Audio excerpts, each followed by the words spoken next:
I guess. A stream key is a squirter thing. Yeah. Do I search for that on Pornhub's? It's like stream a party key? where you all pee in the bowl. I search for. Whoever. Oh yeah. Somebody spiked the punch. Did you know that there was a study that says that squirting is It's just large part urine? It's pee? No, it's diluted though, but it's also because women or people born with lady parts, I guess, have prostates. Wait, what? Did you know that? I didn't know that. Bitches got prostates? Do they have to get checked? Like, there's a does somebody have to female- shove a finger up their ass to No. check it? No, it's different. It's very small. It's like the scalene This is good. glands or something. We should 100% talk about Ian, sex stuff Ian, we don't know. I need on you to air. go live Yeah. and do some fucking sex ed. We are. Let's we talk. are- We're live, Ian, So Sex ed? you guys. I don't know if I can do Ian that. was just telling us about the biology of squirting. So Ian, Yeah, Ian, can you roll that can back a little let bit us because know I about think that? people want to know. We got to go back. It's okay. So there were okay. When a study into When a man loves a woman very much, and they squirt. okay, and very can much, successfully locate the female prostate, which is on the outside of the car vaginal opening. Wait, it's on the and you put your outside? hand on it.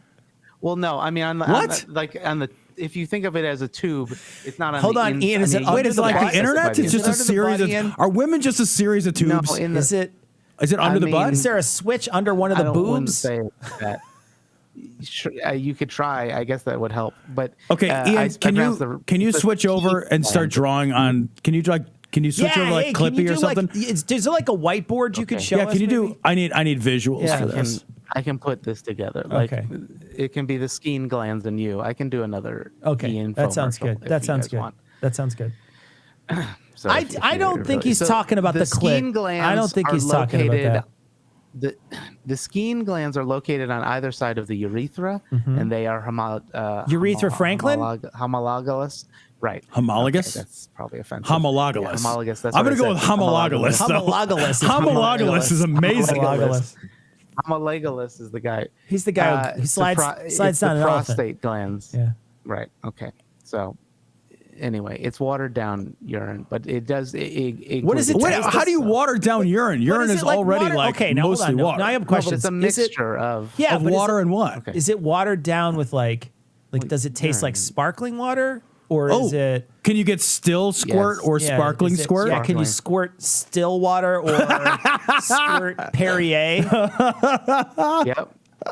You guys probably aren't familiar with Cobra Tate yet, or have we gotten to that point in the internet where you guys are familiar with this dickhead? With what? Cobra Tate? No.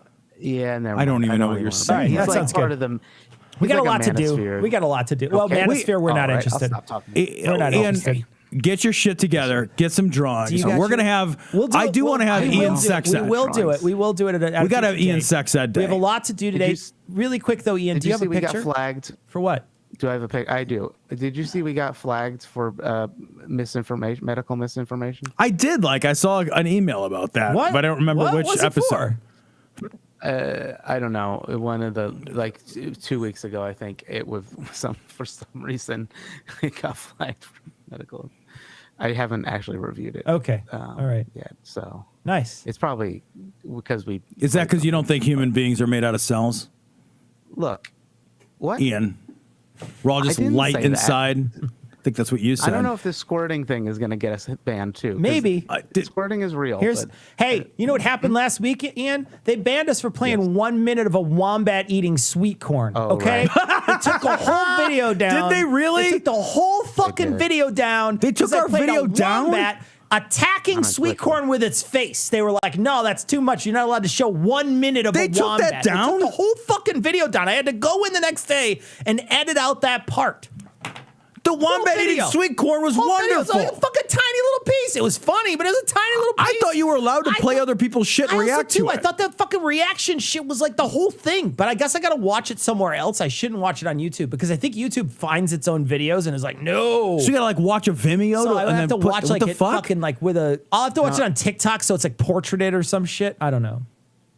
What? It's automatically. There's like also DMCA farms that suck, and they like they fucking got us. They tagged us up. You can fight it, but it is like it's a shitty system. I just took it down. I was like, fuck it, I don't care. Yeah. So Tom, a couple weeks ago, my cat passed away, and we talked about this. Yeah. We haven't talked about it in the show, but it was real fast, right? So like Wednesday night, we started noticing that Piper was getting a little sluggish, right? So he's getting a little sluggish, and he was fine Wednesday morning, like so fine Wednesday morning. He went downstairs with me, got food, whatever.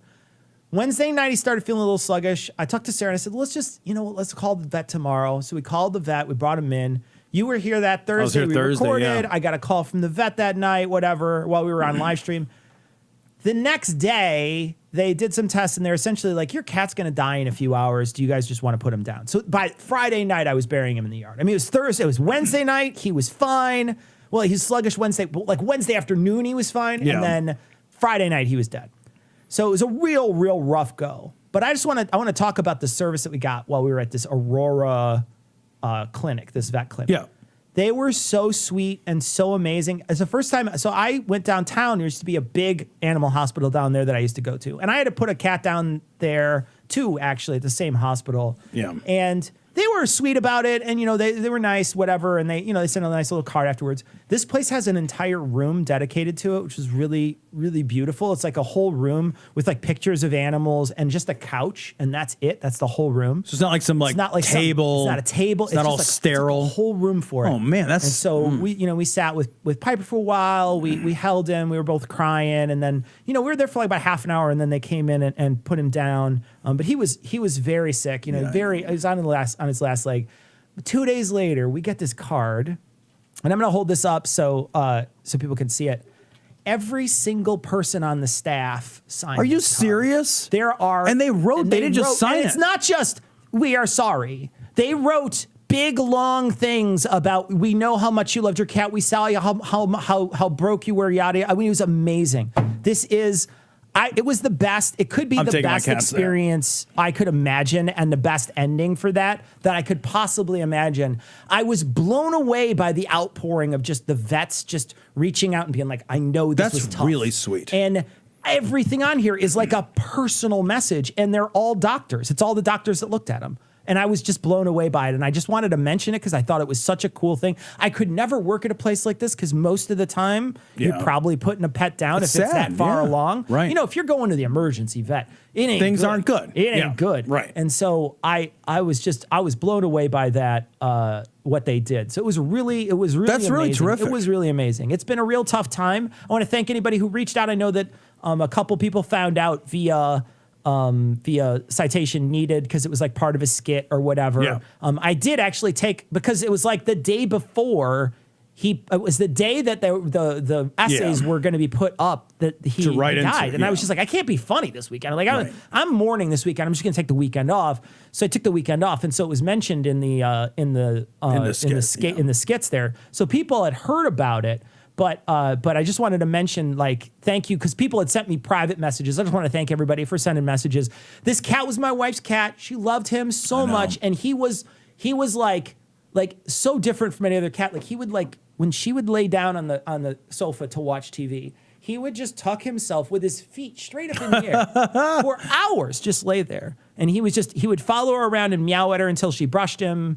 He would chase her around the house to just be by her all the time. He was her cat, and he got a ton of love. He was a very sweet animal. It just short life. Fast. He was 8 years old, short life, but real sweet cat. And so it was a real tough week.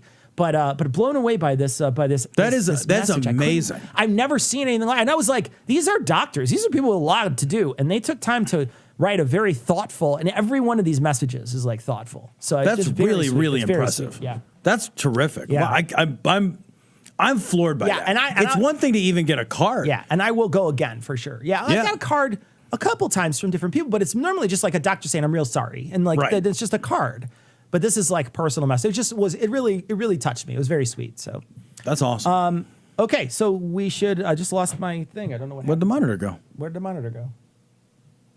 Are we on? Ian, are we on? Monitor? Yeah, you're on. Oh, okay. Okay, we got our monitor back. And went to sleep. Okay, all right. Man. So let's watch a little bit of this thing. We got 2.5 hours to watch, Tom. What do you say? Let's do it. Let's get started. All right. So let me call this up. PC. Here you go. What is that? What's going on here? Ian, what's going on? Ian, why is it like? Why does it have that? Did you do that? No. Are you doing a poll or something? Wait. Why is that? Nope. Okay. We done? Well, Totally fine. what? Stop fucking it up, Ian. I didn't cut a lot of this. I think that was you. I didn't cut a lot of this because there's a lot that needs to happen during this, so I didn't cut a lot of this. We might get to the end though, and we may peter off and not do the part with the two guys talking. We may let them talk for a minute, but we might not watch all the rest of it till the end tonight. Yeah. But I do want to watch Dick Cheney. What's her name? Liz Cheney. Liz Cheney's final words. I do want to watch that, but let's watch this. This is the hearing that just happened this last week. God, he looks stern as fuck. He is such a great dude. Look how stern he looks. Oh, crap, I don't hear the audio. You can't hear the audio? I don't. Hold on a second. Personally, but let me see. Hold on. Hold on. It might be on a different. Sometimes it resets the setting. Yeah, I think that's what it is. I'll put it back. See, it's good that you said that, and we're not like an hour in, and people are like, "I couldn't hear the video the whole time." Now that's a real React stream. That is. You're just reacting to his reaction. All right, here we go. Mm-hmm. Today, the committee will explain how, as a part of his last-ditch effort to overturn the election and block the transfer of power, Donald Trump summoned a mob to Washington, D.C., and ultimately spurred that mob to wage a violent attack on our colleagues, Ms. Murphy from Florida and Mr. Raskin of Maryland, like Fantasia will lay out this story. First, I'm pleased to recognize our distinguished Vice Chair, Ms. Cheney of Wyoming, for any opening comments. Nobody's pleased to recognize Liz. Thank you very much, Mr. Chairman. Our committee did not conduct a hearing last week, but we did conduct an on-the-record interview of President Trump's former White House counsel, Pat Cipollone. Boom. If you have watched these hearings, you've heard us call for Mr. Cipollone to come forward to testify. Yeah. He did. And Mr. Cipollone's testimony met our I can't remember because I forgot about We will it. save for our next hearing President Trump's behavior during the violence of January 6th. I'm going to have some pork. Today's hearing will take us from December 14th, 2020, when the Electoral College met and certified the results of the 2020 presidential election, up through the morning of January 6th. You will see certain segments of Pat Cipollone's testimony today. We will also see today how President Trump summoned a mob to Washington and how the president's stolen election lies provoked that mob to attack the Capitol. And we will hear from a man who was induced by President Trump's lies to come to Washington and join the mob. Induced? And how that decision has changed his life. Today's hearing is our 7th. We have covered significant ground over the past several weeks. And we have also seen a change in how witnesses and lawyers in the Trump orbit approach this committee. You bet. Initially, their strategy in some cases appeared to be to deny and delay. Today, there appears to be a general recognition that the committee has established This is such a flex. including that virtually everyone close to President Trump, his Justice Department officials, his White House advisors, his White House counsel, his campaign, all told him the 2020 election was not stolen. This appears to have changed the strategy for defending Donald Trump. Now the argument seems to be the truth will do that. President Trump was manipulated by others outside the administration, that he was persuaded to ignore his closest advisors, and that he was incapable of telling right from wrong.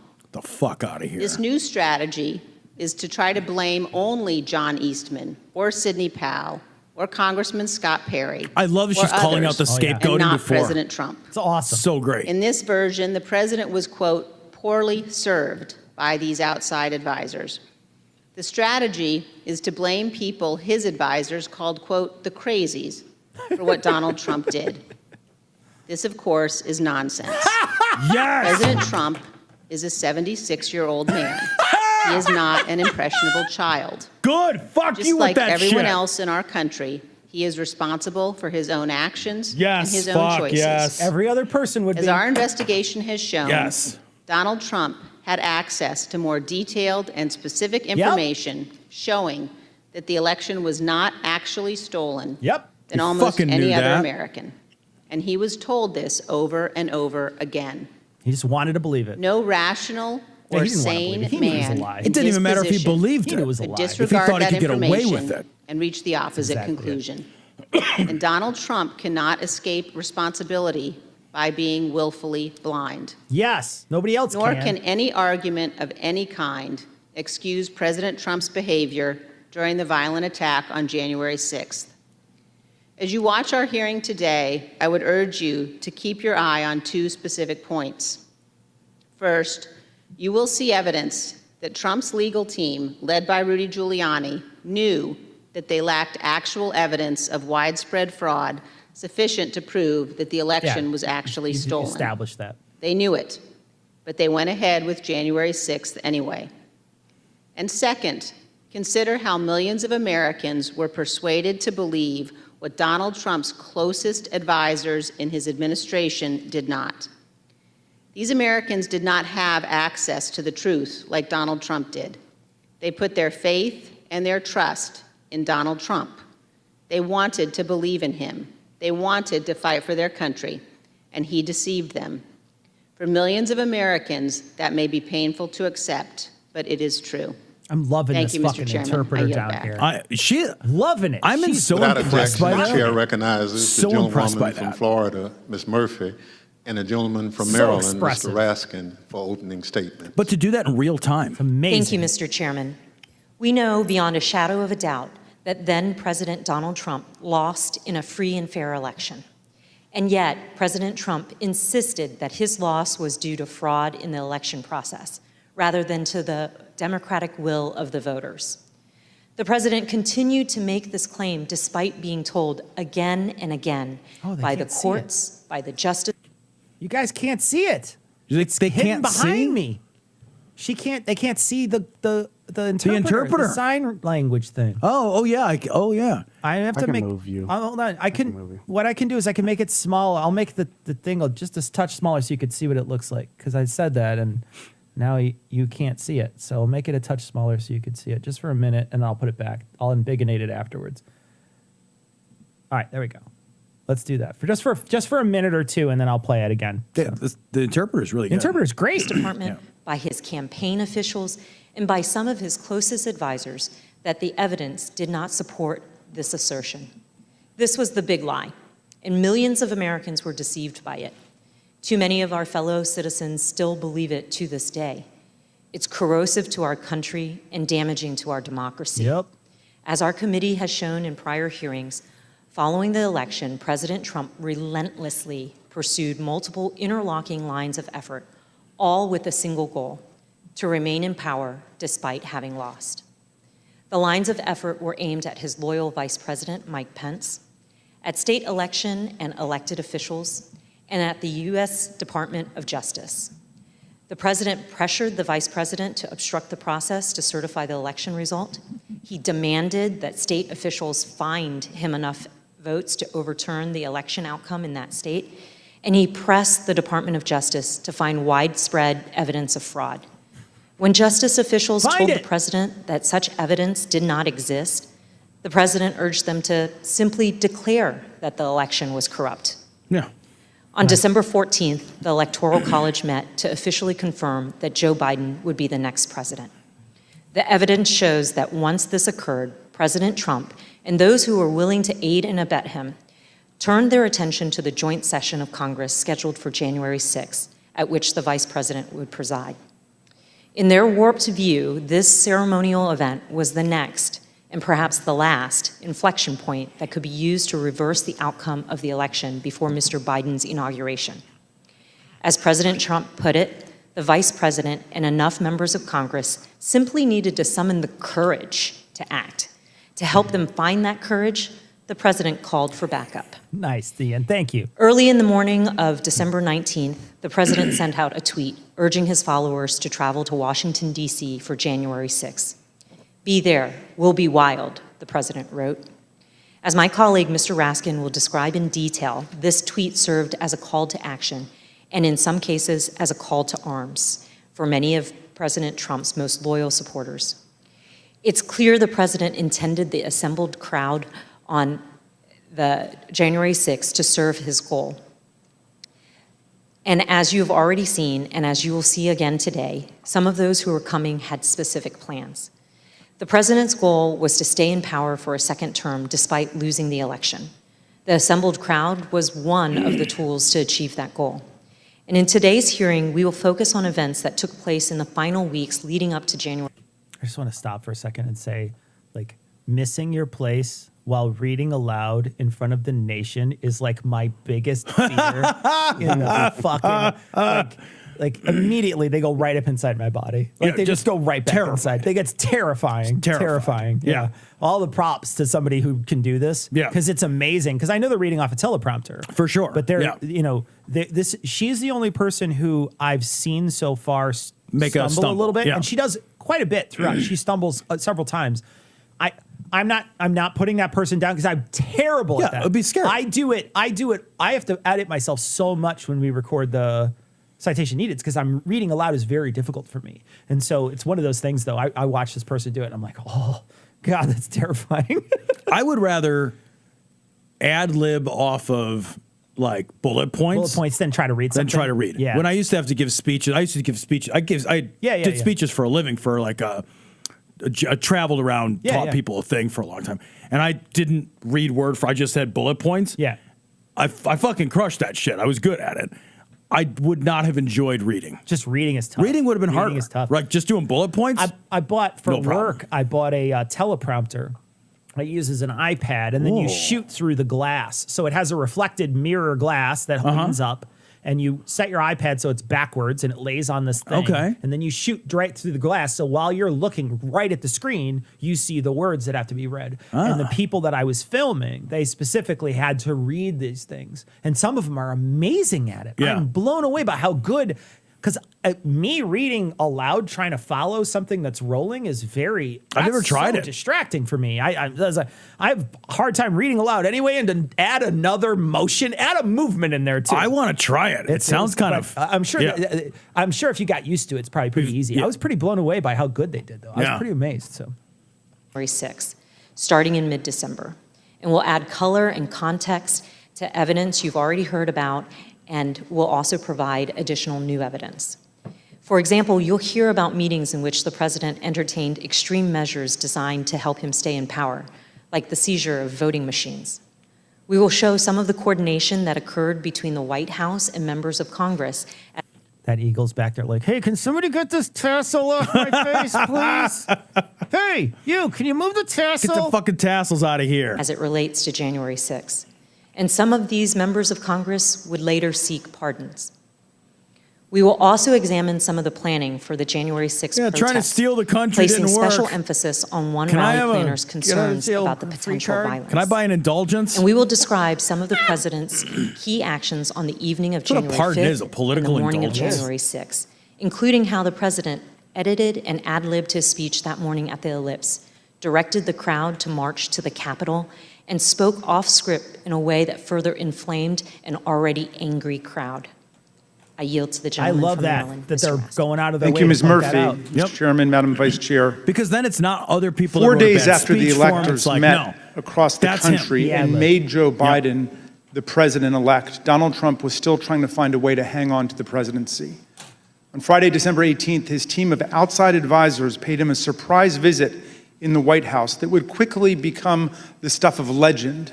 The meeting has been called unhinged, not normal, and the craziest meeting of the Trump presidency. The outside lawyers who'd been involved in dozens Think of about failed how lawsuits crazy that would had be. lots of theories supporting Says the a big lot. lie, but no evidence to support it. As we will see, however, they brought to the White House a draft executive order that they had prepared for President Trump to further his ends. Specifically, they proposed the immediate mass seizure of state election machines by the U.S. military. Oh, that's the meeting ended after midnight with apparent rejection of that idea. God, can you imagine In the wee if that hours happened? of December Will you call 19th, in the dissatisfied military? with his options, That's a Donald fucking Trump coup. decided to call for a large and wild crowd on Wednesday, January 6th, the day when Congress would meet to certify the electoral votes.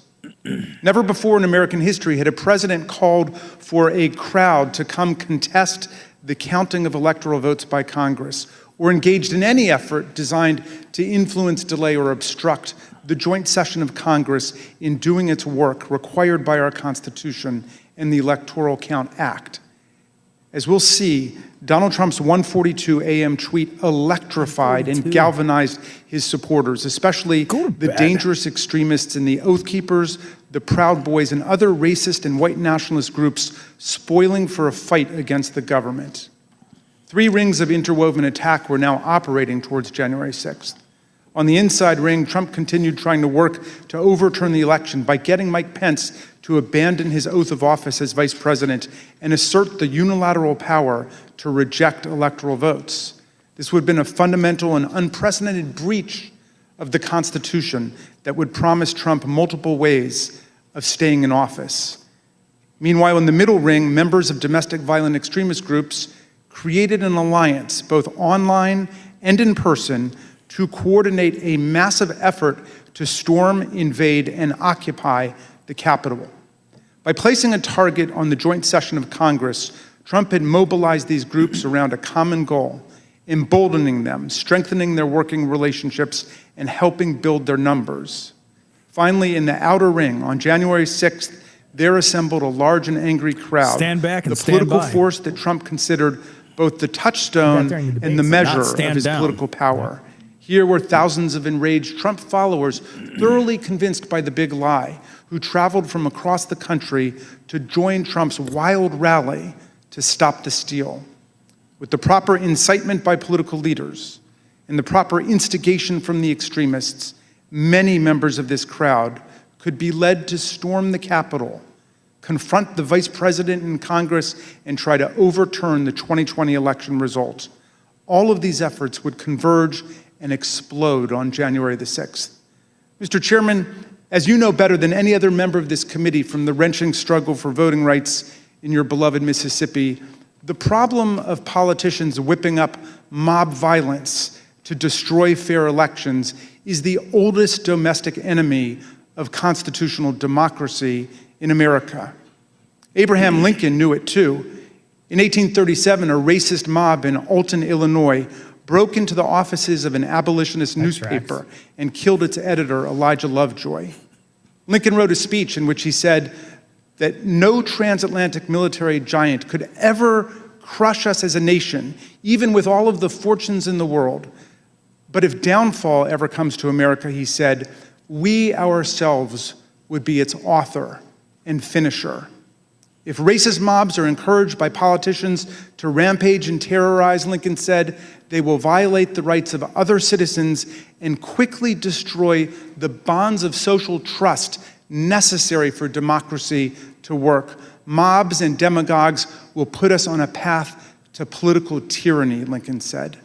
As we'll see today, this very old problem has returned with new ferocity today as a president who lost an election deployed a mob which included dangerous extremists to attack the constitutional system of election and the peaceful transfer of power.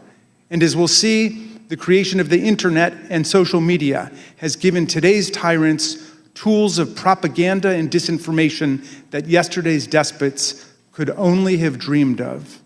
On December 15th, after the Electoral College certified the outcome, the Republican Majority Leader in the Senate acknowledged Mr. Biden's victory. Yesterday, electors met in all 50 states. So as of this morning, our country has officially a president-elect and a vice president-elect. Many millions of us had hoped the presidential election would yield a different result. But our system of government has processes to determine who will be sworn in on January the 20th. Yep. The Electoral College has spoken. The people. So today I want to congratulate President-elect Joe Biden. Yeah. Even members of President Trump's cabinet and his White House staff understood the significance of his losses in the courts and the absence of evidence of fraud. They also respected the constitutional certification by the Electoral College. Many of them told President Trump that it was time to concede the election to Mr. Biden. For example, then Secretary of Labor Gene Scalia, an accomplished lawyer and the son of late Justice Scalia, called President Trump in mid-December and advised him to concede and accept the rulings of the courts. And so I had to put a call into the president. I might have called on the 13th. We spoke, I believe, on the 14th, in which I conveyed to him that I thought that it does. It was time for him to acknowledge that President Biden had prevailed in the election. But I communicated to the president that when that legal process is exhausted and when the electors have voted, that's the point at which that outcome needs to be expected. I told him that I did believe, yes, that once those legal processes were run, if fraud had not been established that had affected the outcome of the election, then unfortunately, I believe that what had to be done was concede the outcome. As you've seen in prior hearings, President Trump's Justice Department, his White House staff, and his campaign officials were repeatedly telling him that there was no evidence of fraud sufficient to change the outcome of the election. And last week, we conducted an 8-hour interview with President Trump's White House counsel, Pat Cipollone. You'll see a number of excerpts of that interview today and even more in our next hearing. Mr. Cipollone told us that he agreed with the testimony that there was no evidence of fraud sufficient to overturn the election. I want to start by asking if you agree, Mr. Cipollone, with the conclusions of Matt Morgan, of Bill Barr, of all of the individuals who evaluated those claims, that there is no evidence of election fraud sufficient to undermine the outcome in a particular state. Yes, I agree with that. And Mr. Cipollone also specifically testified that he believed that Donald Trump should have conceded the election. Internet rumors. Mm-hmm. Did you believe sparked by Trump? Mr. Trump told everybody there should would be fraud ahead of time. Once you made the determination based on the investigations that you credited DOJ did and the campaign did you, in your mind, form a belief that the president should concede the election loss at a certain point after the election? Well, again, I was the White House counsel. Some of those decisions are political. So to the extent that, but if your question is, did I believe he should concede the election at a point in time? Yes, I did. I believe why people hate Leader McConnell went on to the floor of the Senate, I believe in mid-December, and basically said, the process is done. That would be in line with my thinking on these things. As Attorney General Bill Barr testified, December 14th should have been the end of the matter. December 14th was the day that the states certified their votes and sent them to Congress. And in my view, that was the end of the matter. I didn't see, I thought that this would lead inexorably to a new administration. No shit. Mr. Cipollone also testified that the president's chief of staff, Mark Meadows, said he shared this view. As early as that November 23rd meeting, we understand that there was discussion about the president possibly conceding the election. And specifically, we understand that Mark Meadows assured both you and Attorney General Barr that the president would eventually agree to a graceful exit. Do you remember Mr. Meadows making any such representation? Are you saying as part of that meeting or separately? Again, without getting into that meeting, I would say that is a statement and a sentiment that I heard from Mark Meadows. I see. And again, do you know if it was on November 23rd or some point? Again, it was probably, around that time, and it was probably subsequent to that time. It wasn't a one-time statement. Mr. Meadows has refused to testify, and the committee is in litigation with him. But many other White House officials shared the view that once the litigation ended and the Electoral College met, the election was over. Now, Cipollone testified last week, and then they played it this week on this thing. Do you notice if Trump said he didn't know him? Did Trump tweet that he didn't know him? Never heard of Cipollone. Cipollone? Isn't that a kind of onion? What is that guy? I don't even know. I never order a Cipollone. I don't do that. I'm a ziti guy. I get the ziti. Who orders a Cipollone? I drink. I don't sip-a-lone. I drink a guzzle alone like a man. And here's President Trump's former press secretary. I wanted to clarify, Ms. McEnany, so back to my previous question, it was your view then, She's in or Wyoming. was it Every your house in view Wyoming looks that like the that. efforts to overturn Every house the in Wyoming's a election log should have cabin, stopped Cecil. once the litigation was complete? It's the Wyoming State House. In my view, upon the conclusion of litigation, was when I began to plan for life after the administration. No shit. I started panic looking for And another this is job. what Ivanka Trump told us.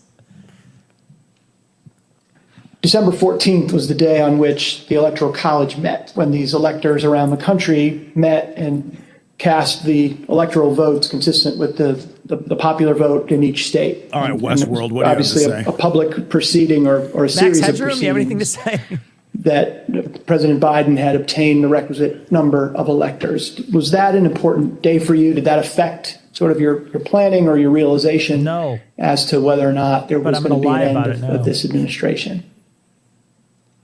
I think so. I think it was my sentiment probably prior as well. She looks like Judd she's in Deere Westworld. was a White House deputy She press looks secretary. Uncanny Valley as This was shit. his testimony about what he told President She looks Trump. like a Snapchat filter. Yeah, she does. I told him that my personal viewpoint was that the Electoral College had met, which is the system that our country is set Cecil, under is he to 11 years elect a president and He's vice wearing his president. dad's suit. And I believed at that point that the means for him to pursue litigation was probably closed. And you recall what his response, if any, was? He disagreed. Fuck that. I'm going to We've throw a also plate of seen this ketchup at the wall. testimony from Attorney General Barr reflecting a view of the White House staff in late November 2020. And then at that point, I left. And as I walked out of the Oval Office, Jared was there with Dan Scavino, who ran the president's social media, and who I thought was a reasonable guy and believed was a reasonable guy. What? Yeah. And I said, "How long is he going to carry on with this stolen election stuff? Where's this going to go?" It's like 10 milliseconds. And by that slow. time, Meadows had Ian, caught did you up run with this audio? me. And Ian's a tech guy. leaving the office Probably. and caught up with me and said that he said, "Look, I think that he's becoming more realistic and knows that there's a limit to how far he." They fucking have to massage this guy. This guy gets fucking like, this guy gets so many fucking hand jobs in his life to just like face a basic reality. Yeah, I know. Could you imagine if you had like a stream of people just massaging you before you got your tax bill or something? That sounds amazing. You know? I'm just saying, I know, want a it stream sounds of amazing people. because if you're a billionaire, I guess that's what you get. Yeah. But like, not regular people don't get No. that. I just get a fucking bill in the mail and have to pay it. Same thing happens with him. It's like, you lost the election. Every other human being in the world is just like, yeah, man, I lost. That's how reality fucking works. Yep. Some people win, some people lose. I move on. Instead, everybody's just like, it's okay, it's okay. He's like a fucking toddler. You got to fucking calm him down. You got to de-wind him. He's like, seriously, they treat him like that like kid from the Twilight Zone with like infinite power. Yes. Where everybody's like, okay, we don't want to make you mad. Do you want some extra ice? Yeah. Don't send me into the cornfield Whatever again. you do, don't put me in the cornfield, Dr. Trump or whatever. Right. It's such bullshit. It's like he's such a fucking child. Yeah, he can't Just handle deal shit. And everybody's got to be like massaging and be like, Yeah. well, Well, they're you know, checking with each other to see don't what he worry, said. If we keep saying it really quietly in the background, his lizard brain will pick it up and he'll eventually agree with it. It's like, fucking just tell him. And they're get doing him that- out of the yeah. house. Fucking get the movers in here. Move your shit out of here. You're out of here. Shut the fuck up. Go do a speech. There's not one person with backbone. There wasn't None a of them. single. No. He never hired a single person with I was backbone. going to say that not because one. he's a sycophant hire. Like it's fucking family. It's all it is nepotism and sycophants. It's not one just of them. Cowards. Every single one of them is a coward. There's not one person that is like, you fucking lost, man. Also, be an adult. Seriously, the whitest group of people you'll ever see in your life. I know, man. Holy shit. I know. Holy shit. I know. They all look kind of the same. They look exactly the same. They all look like they have some fucking weird hills have eyes inbrededness. Absolutely. We can take this. And then Jared said, yeah, we're working on this. We're working on it.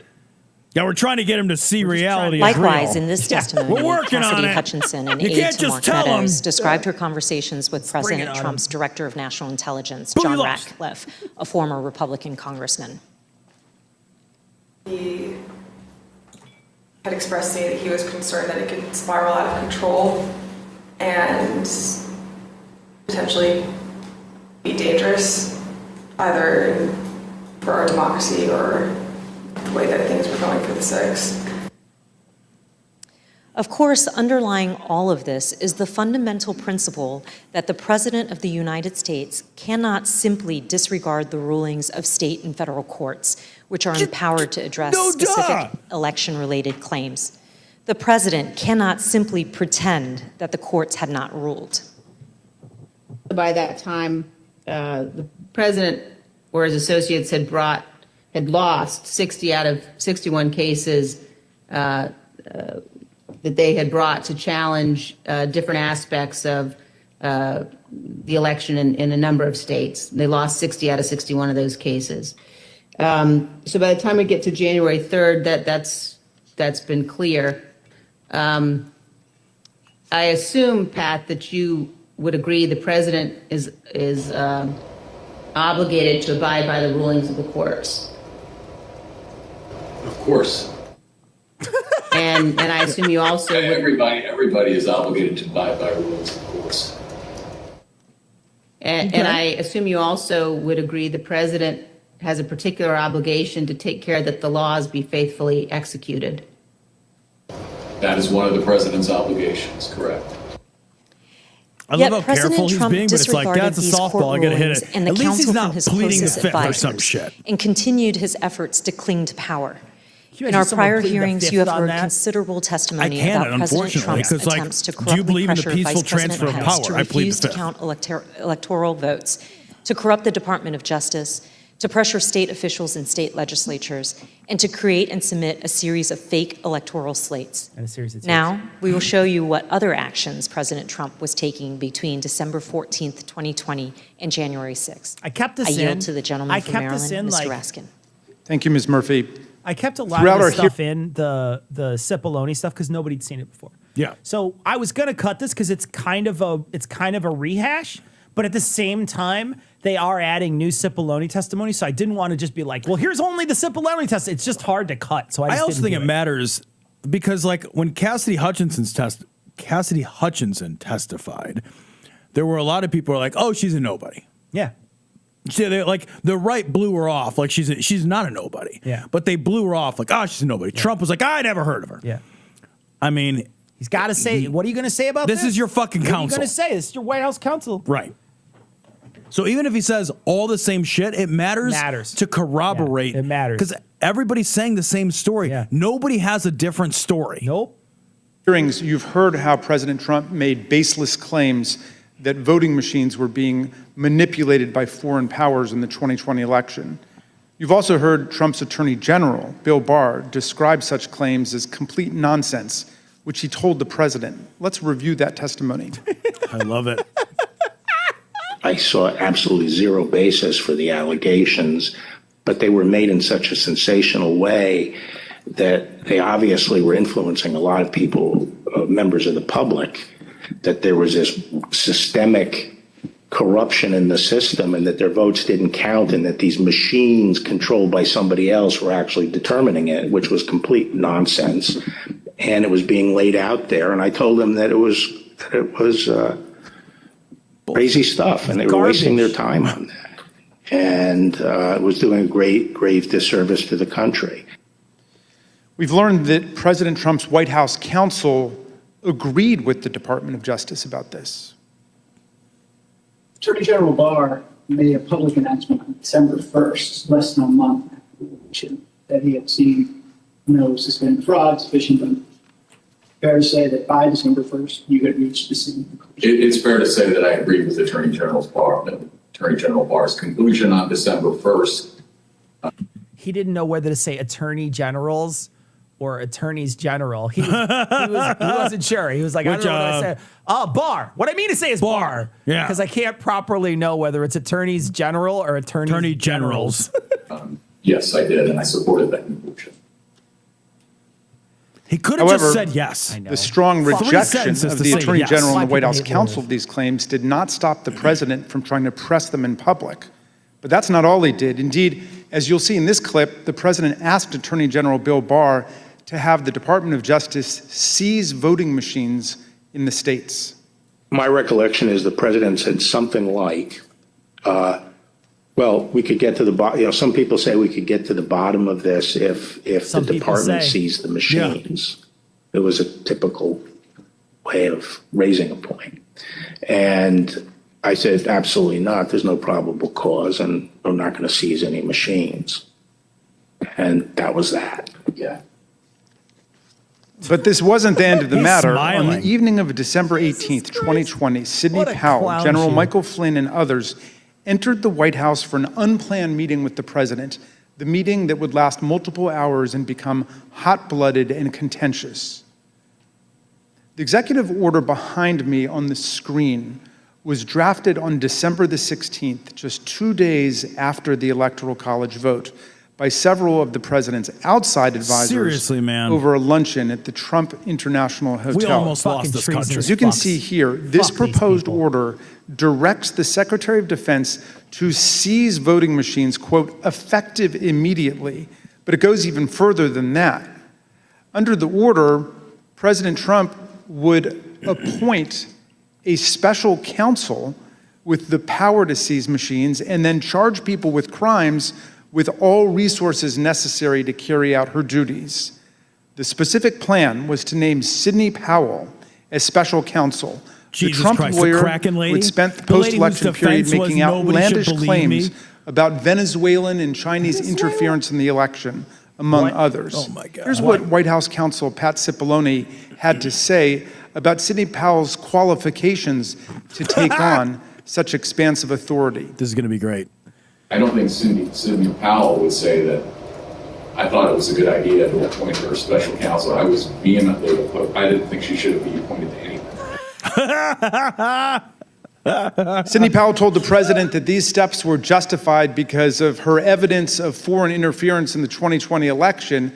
However, as we've seen, Trump's allies had no such evidence and, of course, no legal authority for the federal government to seize state voting machines. Here's Mr. Cipollone again denouncing Sidney Powell's terrible idea. There was a real question in my mind and a real concern, particularly after the Attorney General had reached the conclusion that there wasn't sufficient election fraud to change the outcome of the election. When other people kept suggesting that there was, the answer is, what is it? And at some point, you have to put up or shut up. That was my view. Why was this, on a broader scale, a bad idea for the country? To have the federal government seize voting machines, it's a terrible idea for the country. That's not how we do things in the United States. There's no legal authority to do that. And there is a way to contest elections, that happens all the time. But the idea that the federal government could come in and seize election machines, that's I don't understand why we even have to tell you why that's a bad idea. It's a terrible idea. For all of its absurdity, the December 18th meeting was critically important because President Trump got to watch up close for several hours as his White House counsel and other White House lawyers destroyed the baseless factual claims and ridiculous legal arguments being offered by Sidney Powell, Mike Flynn, and others. President Trump now knew all these claims were nonsense, not just from his able White House lawyers, but also from his own Department of Justice officials and indeed his own campaign officials. As White House counsel Pat Cipollone told us, with respect to the whole election fraud issue, that to me, it's sort of, if you're going to make those kind of claims, and people were open to them early on because people were making all sorts of claims, and the real question is, show the evidence, okay? It wasn't just the Justice Department, the Trump campaign, and the Trump White House lawyers who knew it. Even Rudy Giuliani's own legal team admitted that they did not have any real evidence of fraud sufficient to change the election result. Here's an email from Rudy Giuliani's lead investigator, Bernie Kerik, on December 28, 2020, to Chief of Staff Mark Meadows. Christ. Mr. Kerik did not mince any words. We can do all the investigations we want later, but if the president plans on winning, it's the legislators that have to be moved, and this will do just that. Holy shit. Mr. Kerik wanted the president to win. What he didn't say in this email was what he would later tell the Select Committee in a letter that his lawyer wrote to us in November. The letter said, quote, "It was impossible for Mr. Kerik and his team to determine conclusively whether there was widespread fraud or whether that widespread fraud would have altered the outcome of the election." In other words, even Rudy Giuliani's own legal team knew before January 6th that they hadn't collected enough actual evidence to support any of their stolen election claims. Here's what Trump campaign senior advisor Jason Miller told the committee about some of the so-called evidence of fraud that the campaign had seen from the Giuliani team. So do you know what the examples of fraud, numbers, names, and supporting evidence was that you sent to Mo Brooks's office? And when I say you, I mean you or the campaign. There's some very, very general documents as far as say, for example, here are the handful of dead people in several different states. Here are explanations on a couple of the legal challenges as far as saying that the rules were changed in an unconstitutional manner. But it was, to say that it was thin is probably an understatement. Is that an 8-bit person? Right. It didn't stop these guys from working. Like that's the thing. Like I know we've said this before, but it's just important to emphasize. It didn't stop these villains from trying. No. All of them were villains. And they all knew. Everybody knew. And that's the thing. Like even Cipollone is saying, we were receptive to that. Of course you were. Because you were looking for any handhold that you could fucking dig your fucking creepy, weird, villainous fingers into. Because reality doesn't fucking matter if you can fucking change people's minds. Absolutely, and man. every single one of these guys, every fucking one of them is a fucking liar. Yep. Every one of them. They're now jumping off this ship. But if this ship would have sailed, they would have sailed on it, man. Sailed on it. Yep. They'd have sailed 100%. on it. That is important. And never forgive them for this. They'd have sailed on it. President Trump's deputy campaign manager described the evidence of fraud that the campaign had seen. You never came to learn or understand that Mayor Giuliani had produced evidence of election fraud. Is that fair? That's fair. And here's testimony that we received from the Speaker of the Arizona House of Representatives, Rusty Bowers, about an exchange that he had with Rudy Giuliani after the election. It's a cartoon dog here. At some point, did one of them make a comment that they didn't have evidence, but they had a lot of theories? That was Mr. Giuliani. Nice. Chief of Staff Mark Meadows told people that he thought Trump should concede around the time the Electoral College certified the result. But nonetheless, he later worked to try to facilitate President Trump's wishes. Here's what Cassidy Hutchinson told us. During this period, I perceived his goal with all of this to keep Trump in office. He had very seriously and deeply considered the allegations of voter fraud. But when he began acknowledging that maybe there wasn't enough voter fraud to overturn the election, I witnessed him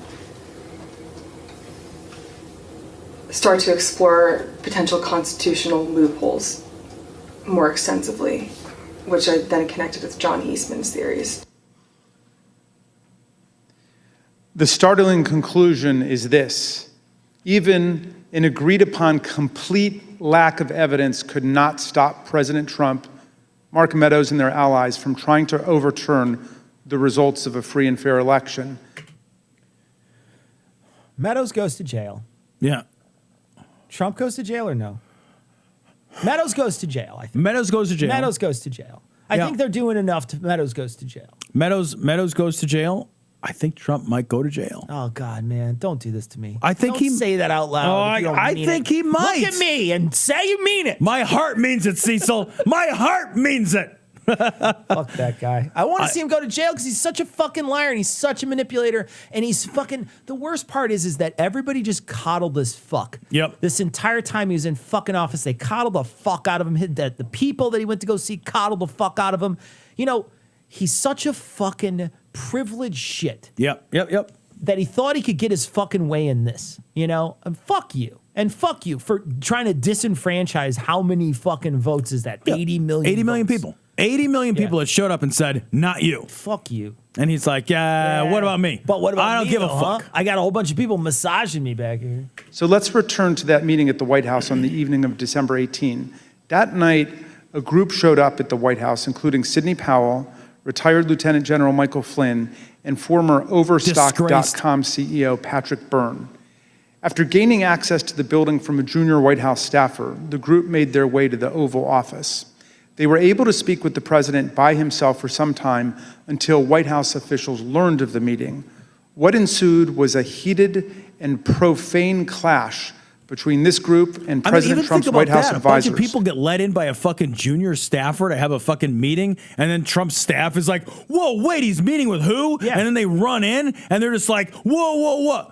Like, again, like that, the amount of like interference everybody has to run, You have to run around between this guy and reality. God. I mean, like, you could picture them running down the hall, like, oh shit, he's having a meeting. We're not there to like play middleman. We're not there to like constantly massage. Like, that's the panic, right? It's like, whoa, we've got to be here because we've got to fucking run interference all the time. This is fucking like I'm the boss syndrome that he has. That, you know, I don't know if you've ever worked for anybody that is just kind of autocratic. like an autocrat. I worked with somebody who threw a lot of tantrums. They were a boss and they threw a lot of tantrums. So they would throw a tantrum and then they would get real quiet. And then they wouldn't talk to you, or they'd say like they'd be really short with you. So you had to work around that. You had to work around Jesus that Christ. shit, and it was fucking like you're a fucking 65-year-old person, and you're throwing a tantrum, but you can't say anything because they can fire you. You know what I mean? So you just got to deal with it. But that's what it feels like to me. It feels like every time everybody's walking on eggshells trying to like make sure, and then they got to run in here. You got to run in here and like fucking like you're the fucking secondary in a fucking football game to save it from the fucking touchdown. Are you kidding me? Real quick, I did once work for a boss that I had to fire. At my first job at the first title company I worked for, I had a boss named Rich, and the owner got tired of Rich, and so he called me, and I worked for Rich. Rich was my boss. And this guy called me and he said, I need you to fire Rich. And I was like, I was like, he's my boss. He's like, not after you fire him. That sounds like they threw a fucking pen in between you. Had to fight it out like a fucking hilarious. Oh, that's amazing. It was hilarious. Did he take it well? I had to fire him. I like called. Did he take it well? I didn't even have an office. No, he was so confused. And I was like, and I didn't want to do it because it made no sense. But I was like, I talked to this guy and he said that I had to tell you that you're fired today. And he was like, you can't fire me. And I was like, I agree with you on that. Like we're like right here. Simpatico. But I think you're still fired. Yeah, like I think they're going to keep giving you. Regardless of us agreeing, you're still fired. Right. The owner is no longer going to write you paychecks. You're still fired, but how it happened is probably like you could just rewrite this. Right. It's your story. Just to tell people this didn't happen. I don't know. It's fucking weird. So weird. Did personal insults, accusations of disloyalty to the president, and even challenges to physically fight. The meeting would last over 6 hours, beginning here in the Oval Office. moving around the West Wing, and many hours later, ending up in the president's private residence. The Select Committee has spoken with 6 of the participants, as well as staffers who could hear the screaming from outside the Oval Office. What took place next is best told in their own words. Oh, this is going to be as delicious. You will see So good. from this video. Oh, I'm so excited. Yum, yum. Did you believe that it was going to work, that you were going to be able to get to see the president without an appointment? I had no idea. No idea. In fact, you did get to see the president without an appointment. We did. How much time did you have alone with the president? And I say alone, you had other people with you, but from his aides before the crowd came running. Probably no more than 10 or 15 minutes. It's a long time. Was in that? I bet Pat Cipollone set a new land speed record. I got a call. No love either lost. from Molly or Cushman that I need to get to the Oval Office. So that was the first point that I had recognized. Okay, there was nobody in there from the White House. Mark's gone. No What's going adults on right in the now? room. I opened the door. There's no grown-ups. And There's no grown-ups. I saw General Flynn. I saw Sidney Powell sitting there. I was not happy to see the people in the Oval Office. Explain why. Well, again, I don't think they were providing. Well, first of all, the overstock person, I've never known who this guy was. Actually, the first thing I did, I walked in, I looked at him, and I said, "Who are you?" Who are you? I love it. Me. I don't think any of these people were providing the president with good advice. He's just the overstock CEO. It's a fucking pillow guy. Jesus. So I didn't understand how they. But if you need a bedroom set, I mean, these are your guys. This is it. These are your guys. This you got is your it. Pillows. You got your overstock guy. He's going to get you a whole. You're all comforter. set up. You can maybe get one of those duvets. A duvet. A duvet for the end of your bed. Wouldn't it awesome if one of these people had a little bit of guts and just walked in there and just said, "Out." Right. You know, walk in and be like, "Out. What are you doing here? Out." You know what, though? Part of me wishes that they walked in and just said, "I quit. Yeah. You lost this. You lost the election. You can't figure out. You don't want my fucking help. Yeah. You've made it clear. Yeah. I'm out of here in 2 weeks because you're not going to fucking win anyway. Yeah. I'm out of here in 2 weeks. I'm just leaving. Yeah. What do I care? And do like that I'll take a vacation. And do like that fast food thing. We're like, fuck you, fuck you, fuck you, you're cool, fuck you. Right. And just walk out, you know? That these guys didn't quit says a lot. It does. They'd gotten in. In the short period of time that you had with the president, did laughing? he seem receptive to the presentation that you were making? He was very interested in hearing particularly about the CISA finding and the terms of 13848 that apparently nobody else had bothered to inform him of. It's true. She's drinking Diet Dr. Pepper, so she is the root of all evil. So it's true. I'm glad we got I was that. asking if you're claiming the Democrats were working with Hugo Chavez, Venezuelans, and whomever else. And at one point, General Flynn took out a diagram that supposedly showed IP addresses all over the world, and who was communicating with whom via the machines, and some comment about like Nest thermostats being hooked up to the internet. So it's been reported that during this meeting, Powell talked about Dominion voting machines and made various election fraud claims that involve foreign countries such as Venezuela, Iran, and China. Is that accurate? Was the meeting tense? Oh, yeah. It was not a casual meeting. Explain. That was terrible. That was terrible. I missed what he said. What did Ian say? No, they were inside. Oh, intense. Oh, is that a pun? Ian with the dad joke. Nicely done. Welcome, buddy. Nicely done. I mean, at times there were people shouting at each other, hurling insults at each other. As it should be. As it should be. Just like grown-ups do when they're in charge of the fucking free world. Like, Good thing we didn't hire a woman for this job. She'd be emotional. Ms. Powell, the fact that she and the campaign had lost all of the 60 cases that they had brought in litigation? Yes, he raised that. And what was the response? I don't remember what she said. I don't think it was a good response. Cipollone and Hirschman and whoever the other guy was showed nothing but contempt and disdain of the president. Yeah, I remember the three of them were really sort of forcefully attacking me verbally. Eric, Derek, and we were pushing back, and we were asking one simple question as a general matter. Where's the evidence? So, what response did you get when you asked Ms. Powell and her colleagues, where's the a variety of responses based on my current recollection, including, can't believe you would say something like, things like this, like, what do you mean, where's the evidence? You should know, and things like that, or, a disregard, I would say, a general disregard for the importance of actually backing up what you say with facts. And, then there was discussion of, well, we don't have it now, but we'll have it. Bitchy this is. I love it. This is the bitchiest, bitchiest lunch table shit they fucking ever. hate each other. They and do. Good. And they should put them all in a ring and throw in one knife and have them kill each other. God. Like for our amusement. That's what should happen. Whatever. I mean, if it had been me sitting in his chair, I would have fired all of them that night and had them escorted out of the building. But Derek and I both challenged what she was saying.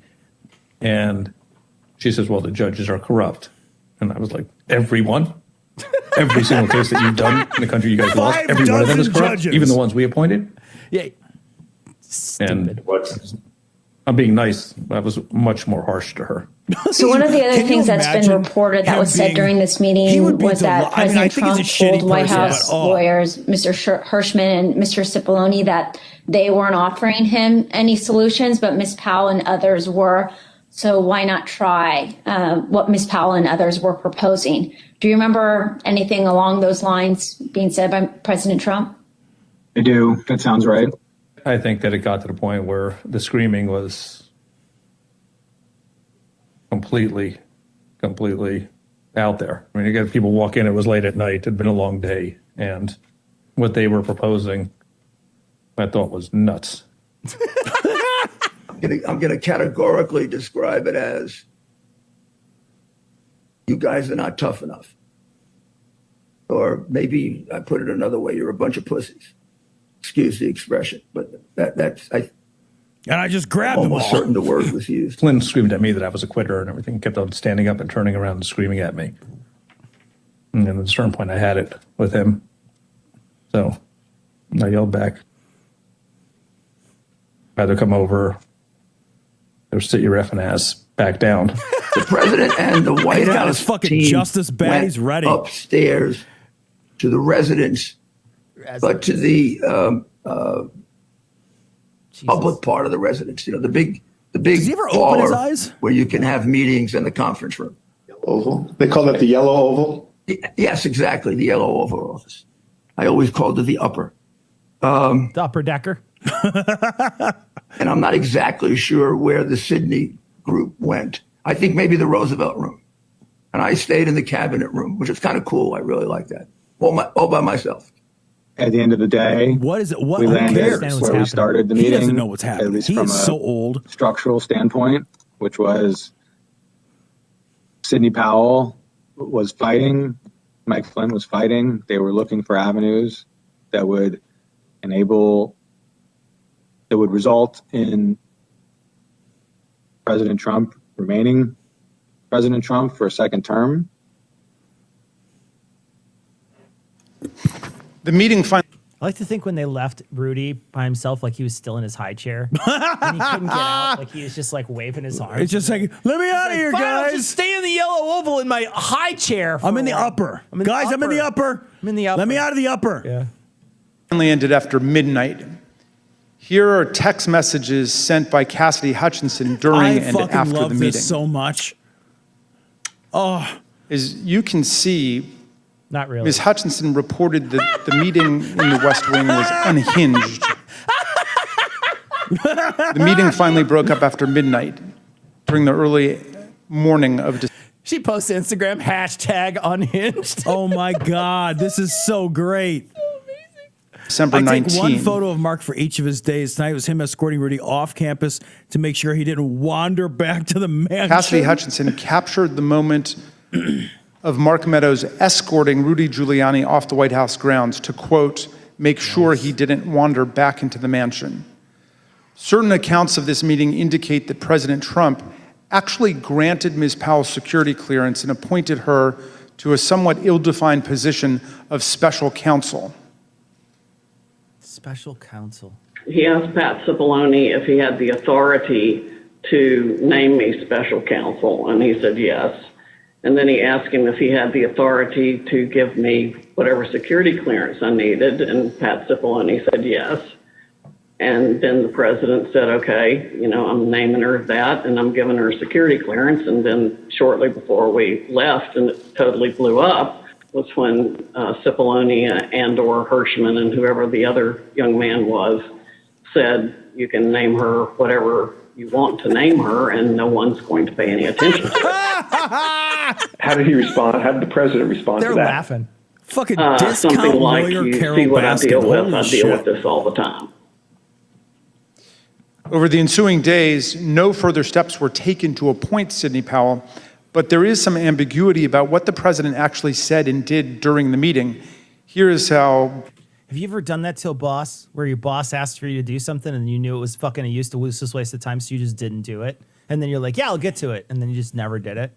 I'm trying to think if I have. I can't remember anything like I've done that a couple times where like they've asked me to do things that I know are absolutely useless, and I'm just like, yeah, I'll do it. Yeah, and I'm just not going to actually get around to it. Never got to it. I've forgotten to do shit, but I don't think that's the same thing. I've done that. I've selectively done that, and that's exactly what they did here. Is where they're like, yeah, we'll get to it. We'll give her security. Sure, yeah. You're only going to be. I'll make sure to give it to her in 17 days. Sure. How's 17 days? How's that going to work for you? It's going to work for me. Not going to happen. Yeah. At all. Pat Cipollone described it. I don't know what her understanding of whether she had been appointed, what she had been appointed to. Okay. In my view, she hadn't been appointed to anything and so ultimately bitchy. wasn't appointed to anything because there had to be other steps taken. So that was my view when I left the meeting, but she may have a different view and others may have a different view and the president may have a different view. Were any steps taken, including the president himself, telling her she'd been appointed? Again, I'm not going to get into what the president said in the meeting. My recollection is you're not appointed till steps are taken to get the paperwork done. And when I left the meeting, okay, I guess what I'm trying to say is I'm not going to get into what the president said or said he wanted. Mr. Cipollone, when the matter continued to flare up over the next several days, was it your understanding that Sidney Powell was still seeking an appointment, or that she was asserting that she had been appointed by the president at the December 18 meeting? Telling people. This is great. Put in my business cards. See, now that you mention it, probably both. What's great is that Cipollone's constrained, right? Because he's Trump's counsel. Yeah. So he can't say anything that Trump said to him because it might violate his privilege. Yeah. But he has no client relationship. with any of the so you other can just people. ask the question a different way. Exactly. And he can respond to it. exactly. It's the same question. Yeah. In terms of I think she may have been of the view that she had been appointed and was seeking to, get that done, and that she should be appointed.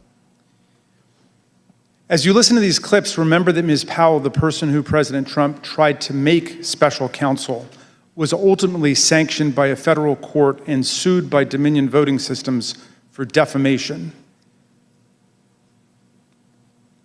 In her own defense to that lawsuit, Sidney Powell argued that, quote, no reasonable person would conclude that the statements were truly statements of fact. I hope they present that. Not long present after that to Sidney her. Powell, General Flynn, and Rudy Giuliani left the White House in the early hours of the morning, President Trump turned away from both his outside advisors' most outlandish and unworkable schemes and his White House counsel's advice to swallow hard and accept the reality of his loss. Instead, Donald Trump issued a tweet that would galvanize his followers, unleash a political firestorm, and change the course of our history as a country. Trump's purpose was to mobilize a crowd. And how do you mobilize a crowd in 2020? With millions of followers on Twitter, President Trump knew exactly how to do it. At 1:42 a.m. on December 19, 2020, shortly after the last participants left the Unhinged meeting, Trump sent out the tweet with his explosive invitation. Trump repeated his big lie and claimed it was, quote, statistically impossible to have lost the 2020 election, before calling for a big protest in D.C. on January 6th. Be there, will be wild. Trump supporters responded immediately. Women for America First, a pro-Trump organizing group, had previously applied for a rally permit for January 22nd and 23rd in Washington, D.C., several days after Joe Biden was to be inaugurated. But in the hours after the tweet, they moved their permit to January 6th, 2 weeks before. This rescheduling created the rally where Trump would eventually speak. The next day, Ali Alexander, leader of the Stop the Steal organization and a key mobilizer of Trump supporters, registered wildprotest.com, named after Trump's tweet. Wildprotest.com provided comprehensive information about numerous newly organized protest events in Washington. It included event times, places, speakers, and details on transportation to Washington, D.C. Meanwhile, other key Trump supporters, including far-right media personalities, began promoting the wild protest on January 6th. It's Saturday, December 19th. The year is 2020. Jesus Christ. And one of the most historic events in American history has just taken place. President Trump, in the early morning hours today, tweeted that he wants the American people to march on Washington, D.C. on January 6, 2021. And now Donald Trump is calling on his supporters to descend on Washington, D.C., January 6th. He is now calling on we, the people, to take action and to show our numbers. We're going to only be saved by millions of Americans moving to Washington, occupying the entire area, if necessary, storming right into the Capitol. No, we know the rules of engagement. Give me a background if you have enough people, you can push down any kind of a fence or a wall. This could be Trump's last stand. Okay. And it's a time when he has specifically called on his supporters to arrive in D.C. All right, so here's what I want you to do. Ian, I want you to look at this background. So do you see this background? And how great it is? I want you to watch it. Okay. Just got to watch it. I see it. Pay attention to this, not chat for a minute. Okay, storming right into the Capitol. Yeah. No, we know. Okay, but every single one of these is going to be an upside down pentagram. That's what I want. I want an upside down pentagram going behind me. Can you do that? Yes. After Effects? Yes. Hire it out if you need to. All right, thank you. The rules of engagement. If you have enough people, you can push down any kind of a fence or a wall. This could be Trump's last stand. And it's a time when he has specifically called on his support. And he's going to weirdly stand like he does with his body all forward. With his all trying desperately to drink a glass of water. Supporters to arrive in D.C. That's something that may actually be the big push Trump supporters need to say, this is it. It's now or never. You better understand something, son. You better understand something. Red wave, bitch. Red wave. This is going to be a red wedding going down January 6th. On that day, Trump says, show up for a protest. It's going to be wild. And based on what we've already seen from the previous events, I think Trump is absolutely correct. Motherfucker, you better look outside. You better look out January 6th. Kick that fucking door open. Look down the street. There's going to be 1 million plus geeked up armed Americans. The time for games is over. Whoa. The time for action is now. Where were you when history called? Where were you when you and your children's destiny and future was on the line? Is that the name of the show? Yeah. In that clip, you heard one of Salty Cracker. Yeah, no, that's fucking 100% spot on. I've never seen a more accurately named show. Know thyself. Holy Trump shit. supporters predict a red wedding, which is a pop culture reference to mass slaughter. But the point is that Trump's call to Washington reverberated powerfully and pervasively online. The thing is, people the committee has interviewed a former Twitter employee who explained everybody he gets to dodge responsibility because he spoke sideways. Like, no. No, fuck we know what that. you mean. Everybody knew. When you say red wedding, you're like, yeah, you want to murder people, you fuck. To the effect that Trump had on the Twitter platform. This employee was on the team responsible for platform and content moderation policies on Twitter throughout 2020 and 2021. The employee testified that Twitter considered adopting a stricter content moderation policy after President Trump told the Proud Boys to stand back and stand by from the lectern at the September 29th presidential debate. But Twitter chose not to act. Here's the former employee whose voice has been obscured to protect their identity, discussing Trump's stand back and stand by comment and the effect Just it this had. regular microphone. No. My concern was that the former president, I didn't know you worked for Twitter, Ian. for seemingly the first time, was speaking directly to extremist organizations and giving them directives. We had. So did you assimilate them? Are you is it a prime directive? Assimilate. Not seen that sort of direct Not seen, communication before. Not seen. Jesus Christ. You know, the only thing that saved us January 6th was the fucking doctor intervened, it turned out. So just to clarify further, you were worried, and others on Twitter were worried, that the president might use so worried you did your nothing, platform to Twitter. speak directly to folks who might be incited to violence. We tried. I'm all out of Twitter ideas. relished in the knowledge that they were also the favorite and most used service of the former president, and enjoyed having that sort of power within the social media ecosystem. If President Trump were anyone else, would it have taken until January 8th, 2021 for him to be suspended? Absolutely not. If the former president Donald Trump were any other user on Twitter, he would have been permanently suspended a very long time ago. Despite these grave concerns, Trump remained on the platform completely unchecked. Then came the December 19 tweet and everything it inspired. Indeed, it felt as if that was uncoordinated. A mob was being organized. Because of the way the mob was being organized? Gathering together in a mob, their weaponry and their logic and their reasoning behind why they were prepared to fight. Because they were angry and white. To December 19th. Again, it was vague. It was non-specific, but very clear that individuals were ready, willing, and able to take up arms.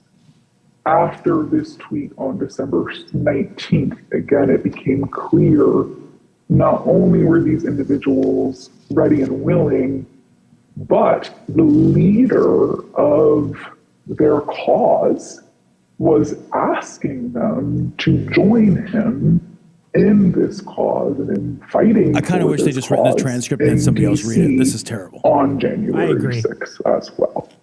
I will also this is like listening to that YouTube fucking voice, the like the automated YouTube fucking garbage voice that just I can't stand it. I'll immediately turn off. It could be anything. Yeah. It could be like reading me the winning lotto numbers. Like I won't listen. I don't care. I'd rather work the rest of my life. It sounds like we're being told that we did a bad job by a Cylon Raider. A lot of the locked and loaded, stand back, stand by, those tweets were in response to Donald Trump saying no shit, man. Like everybody knew that. Right? We didn't need a fucking robot voice to tell us that. Big protests that you see on January 6th, be there, be wild, and someone would respond and say, I'm locked and loaded and ready for Civil War Part 2, right? I very much believe that Donald Trump posting this there are Boogaloo Boys, so was essentially staking a flag in DC on January 6th for his supporters to come and rally. And you were concerned about the potential for this gathering becoming violent? Absolutely. Indeed, many of Trump's followers took to social media to declare that they were ready to answer Trump's call. One user asked, is the 6th D-Day? Is that why Trump wants everyone there? Another asserted, Trump just told us all to come armed. Fucking A, this is happening. A third took it even further. It will be wild means we need volunteers for the firing squad. Yeah. Jim Stand against Watkins, the wall, the owner of 8kun, the fringe online forum Right. that was birthplace of the QAnon extremist movement, confirmed the importance of Trump's tweet. Why did you first decide to go to D.C. for January 6th? When the President of the United States announced that he was going to have a rally, then I bought ticket and went. That tracks.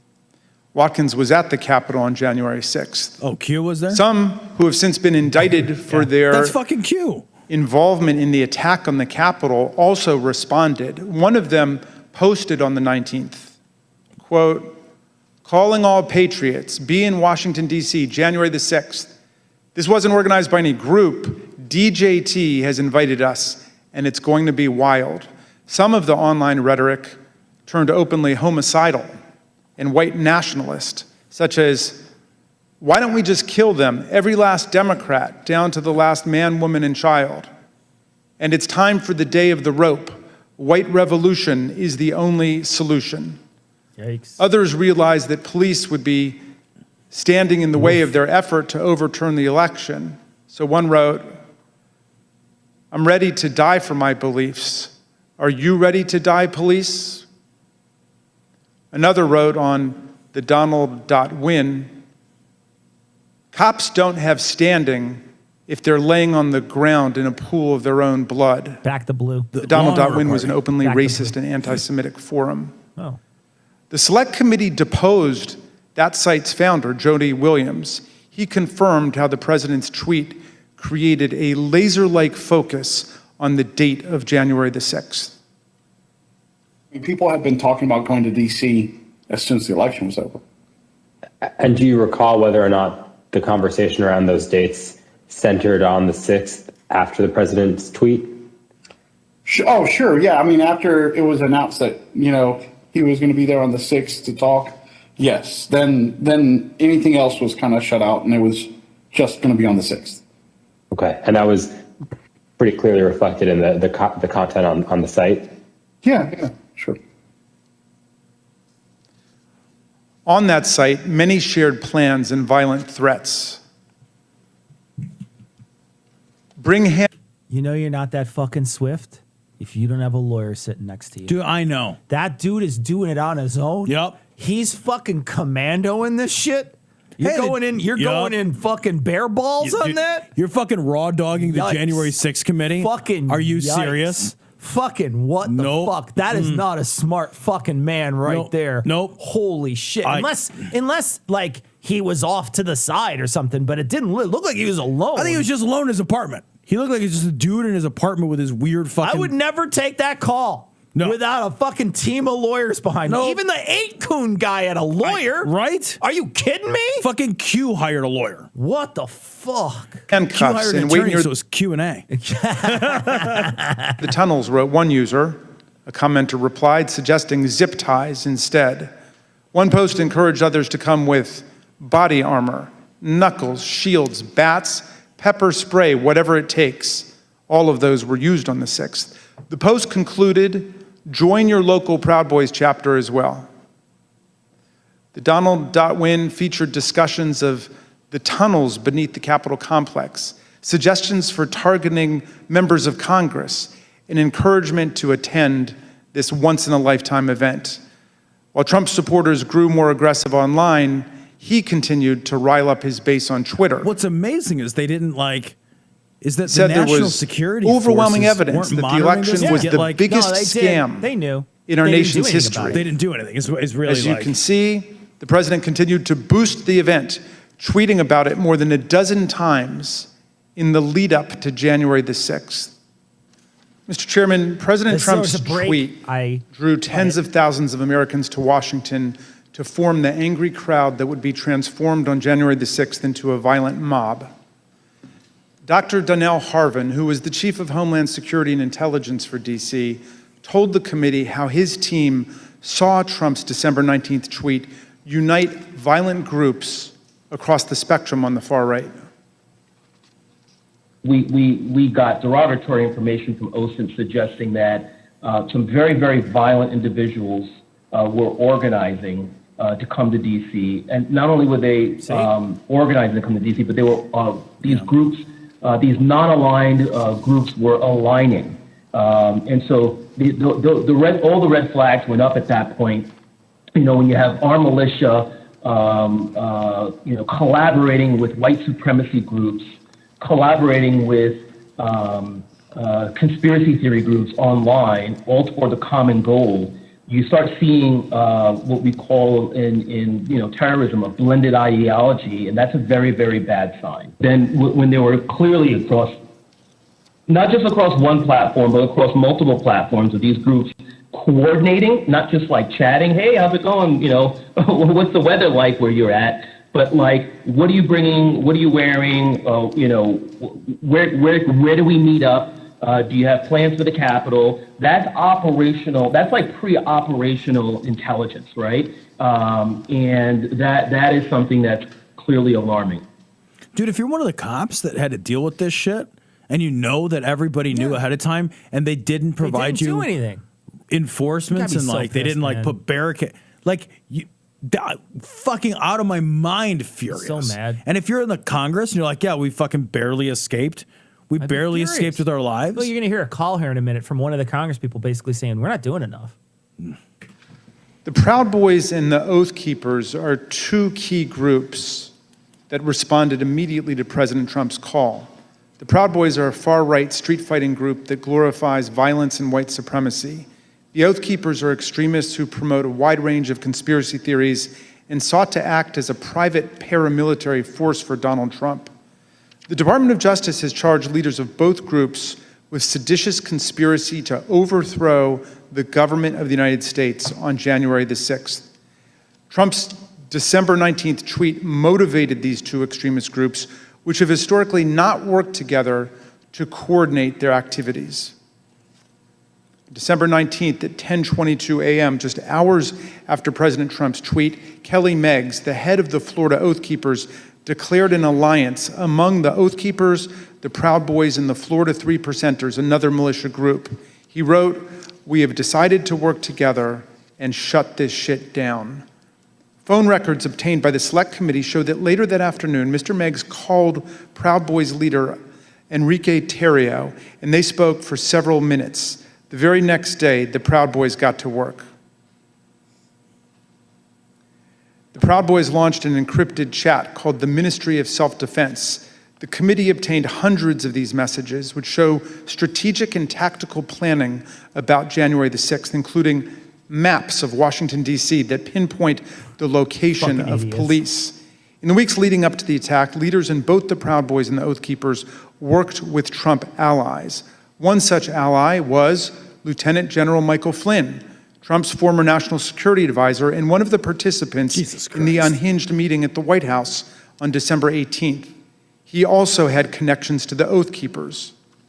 This photo from December 12th shows Flynn and Patrick Byrne, another Trump ally who was present at that December 18th meeting, guarded by indicted Oath Keeper Roberto Minuta.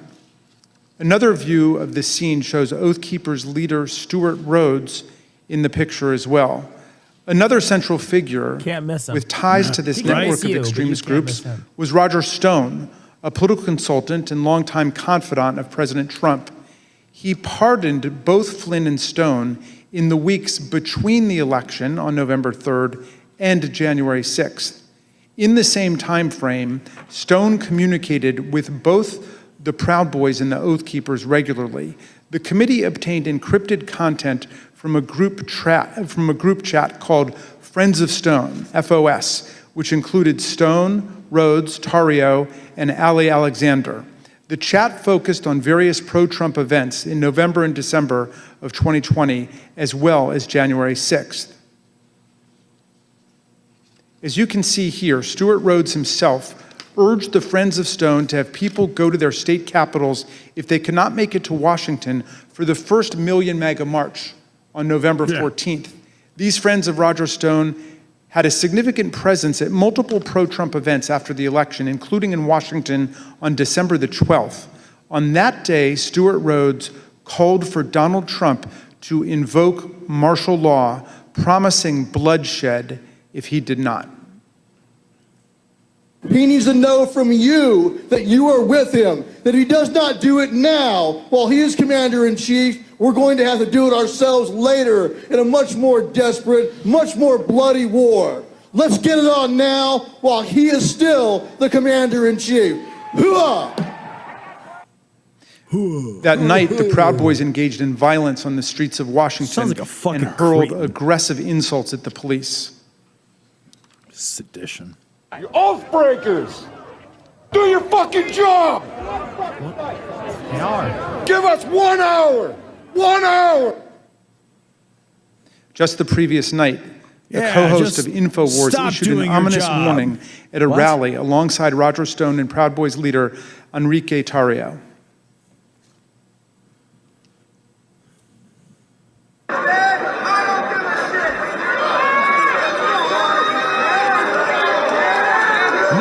I love this. There's no getting around this. They are associated with these fucking people.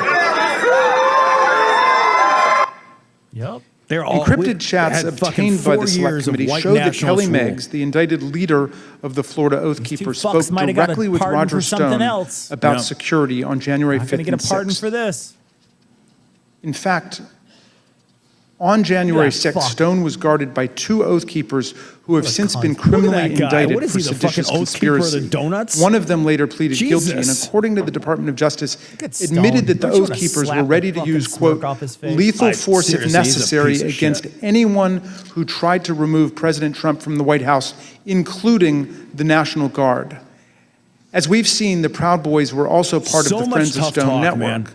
Stone's ties to the Proud Boys go back many years. He's even taken their so-called fraternity creed required for the first level of initiation to the group. Give him a swirly too? Oh my God, this is so ridiculous.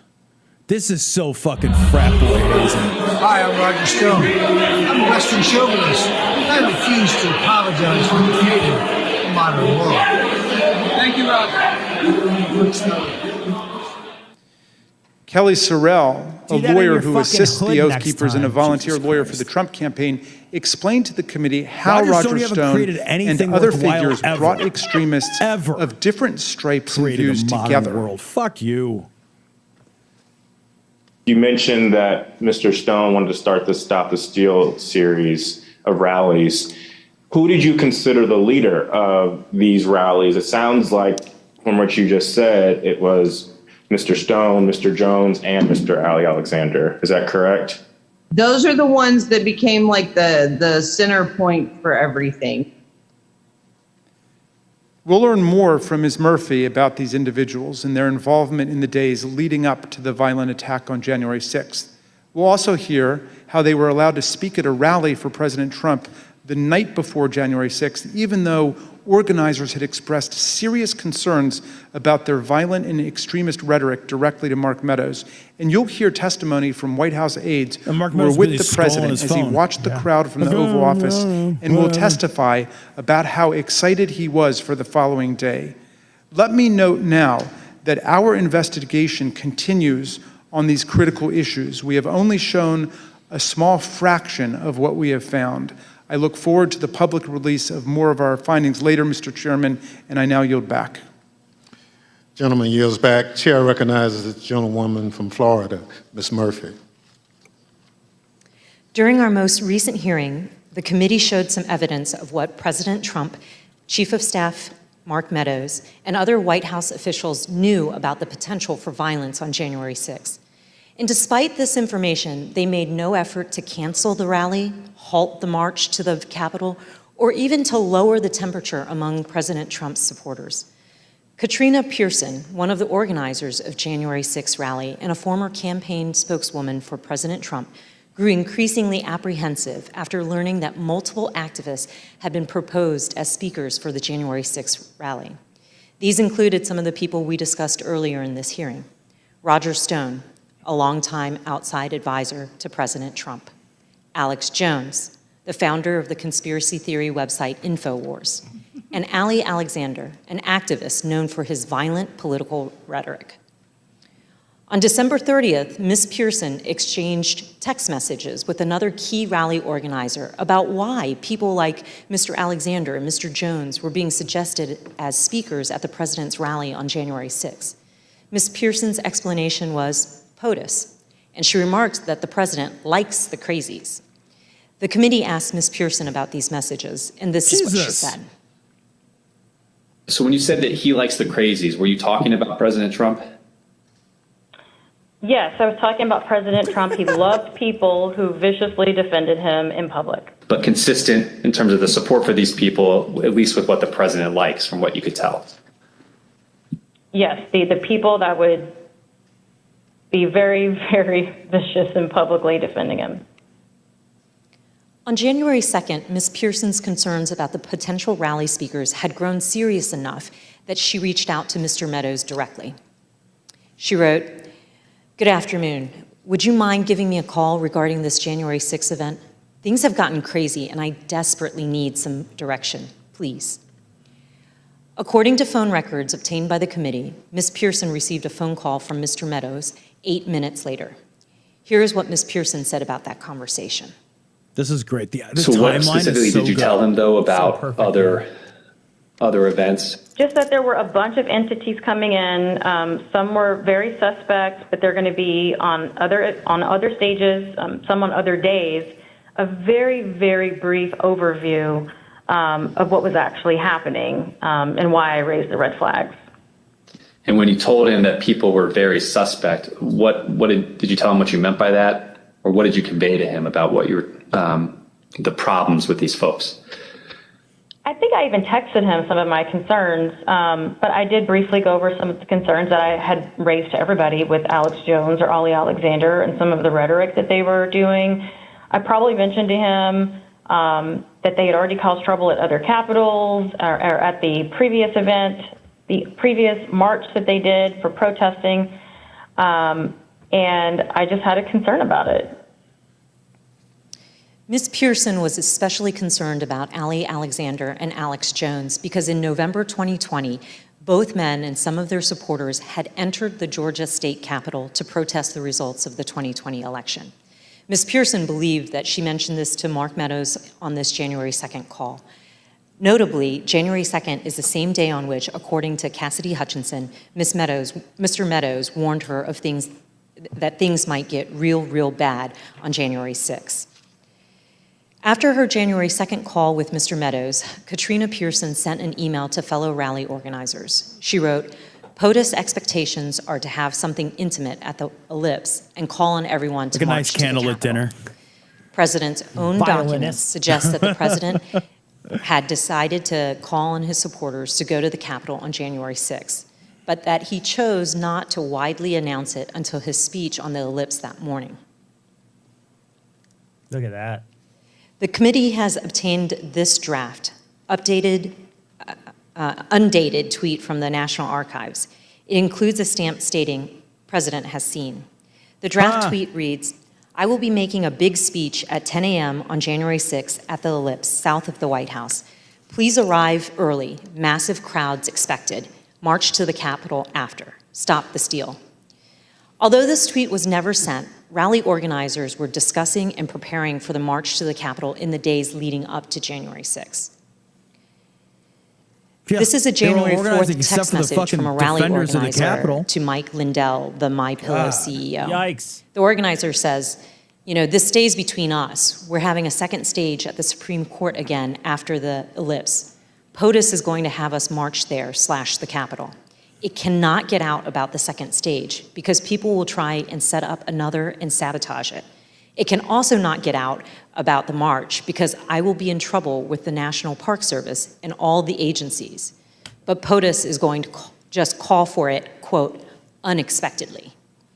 The end of the message indicates that the president's plan to have his followers march to the Capitol was not being broadly discussed. And then on the morning of January 5th, Ali Alexander, whose firebrand style concerned Katrina Pearson, sent a similar text to a conservative the 50 million journalist. people watching this. Right, and Verizon. Mr. Alexander said, tomorrow, Ellipse, then U.S. Capitol. Trump is supposed to order us to the Capitol at the end of his speech, but we will see. President Trump did follow through on his plan, using his January 6th speech to tell his supporters to march to the Capitol on January 6th. The evidence confirms that this was not a spontaneous call to action, but rather was a deliberate strategy decided upon in advance by the president. And that all of those fuckers knew about it. Yep. Wow. Another part of the president's strategy involves certain members of Congress who amplified his unsupported assertions that the election had been stolen. In the weeks after the election, the White House coordinated closely with President Trump's allies in Congress to disseminate his false claims and to encourage members of the public to fight the outcome on January 6th. We know that the president met with various members to discuss January 6th well before the joint session. The president's private schedule for December 21st, 2020 shows a private meeting with Republican members of Congress. We know that Vice President Pence, Chief of Staff Mark Meadows, and Rudy Giuliani also attended that meeting.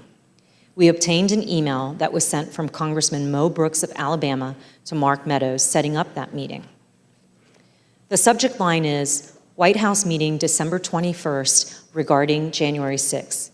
In his email, Congressman Brooks explained that he had not asked anyone to join him in the, quote, January 6th effort, because in his view, quote, only citizens can exert the necessary influence on senators and congressmen to join this fight against massive voter fraud and election theft. With a pistol. At this point, you may also recall testimony given in our earlier hearing by Acting Attorney General Richard Donahue, who said that the president asked the Department of Justice to, quote, just say that the election was corrupt and leave the rest to me and the Republican congressman. Nice.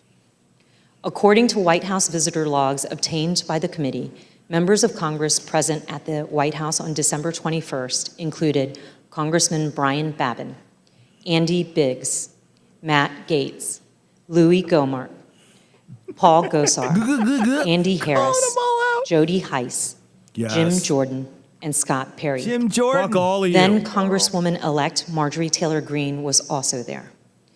We heard testimony in an early hearing that a pardon was ultimately requested by Congressman Mo Brooks and other members of Congress who attended this meeting. We've asked witnesses what happened during the December 21st meeting, and we've learned that part of the discussion centered on the role of the vice president during the counting of the electoral votes. These members of Congress were discussing what would later be known as the Eastman theory, which was being pushed by attorney John Eastman. They were all trying to bob for pardons in a big bowl. They had a big. That's how they got to do it. And then they got to bob their face in it. That's how they've got to do it. And the apple has to say pardon carved in the back. Okay. Next time we have to do Ian's review, can it be Bob for a review? Bob for review. We should put shut up. We should put 3%, 4%, 5%. And he's got Bob for his review. Bob to see what he gets. And most of them are negative. Yes. Most of what he has, most of the apples in there, Sarah gets a raise. In one of our earlier hearings, you heard in great detail Wait, before President Trump Trump I was just want to shout out Pam Palmatter, who rated us just a little bit ago on Twitch. They do native politics and stuff. So nice. Oh, right on. Thank you. Thank you for coming over. Appreciate it. That's awesome. Thank you. We don't really talk a lot on Twitch, but we post every week, so come hang out with us sometime. It's cool. Trying to convince Vice President Pence to do something illegal. His White House counsel confirmed all of that in testimony last week. Your view, Mr. Cipollone, upon those discussions with Mr. Philbin, with Greg Jacob, what was your assessment as to what the Vice President could or could not do at the joint session? What was my assessment about what he could or couldn't do? Yes, your view. I love that he's my view is that the Vice President didn't have the legal authority to do anything except what he did. They've both told us, Mr. Philbin and Mr. Jacob, that they looked very closely at the Eastman memos, the Eastman theory, and thought that it had no basis, that it was not a strategy that the president should pursue. It sounds like that's consistent with your impression as well. My impression would have been informed certainly by them. Campaign senior advisor Jason I Miller hate the told way us he that answers Mr. questions Cipollini so thought much. John Eastman's theories So were much. nutty. Can you Something imagine Mr. trying to order a Cipolloni pizza with this wouldn't guy? refute. My impression of We've received testimony pepperoni from is that it various is people a about this. cured One meat. was Jason Miller. Get the who was fuck? in the campaign, said that the way it was communicated to me was that Pat Cipollone thought the idea was nutty, and at one point confronted Eastman basically with the same sentiment. I don't have any reason to contradict what he said. Just for fuck's sake, that's On what January you said. 4th, Just say, John yeah, I Eastman said went that. to the White House Why to do you meet have with to the president back and end vice around president. it like that? Mr. Cipollini tried to why participate in this everybody hates meeting, lawyers, man. but he was apparently turned away.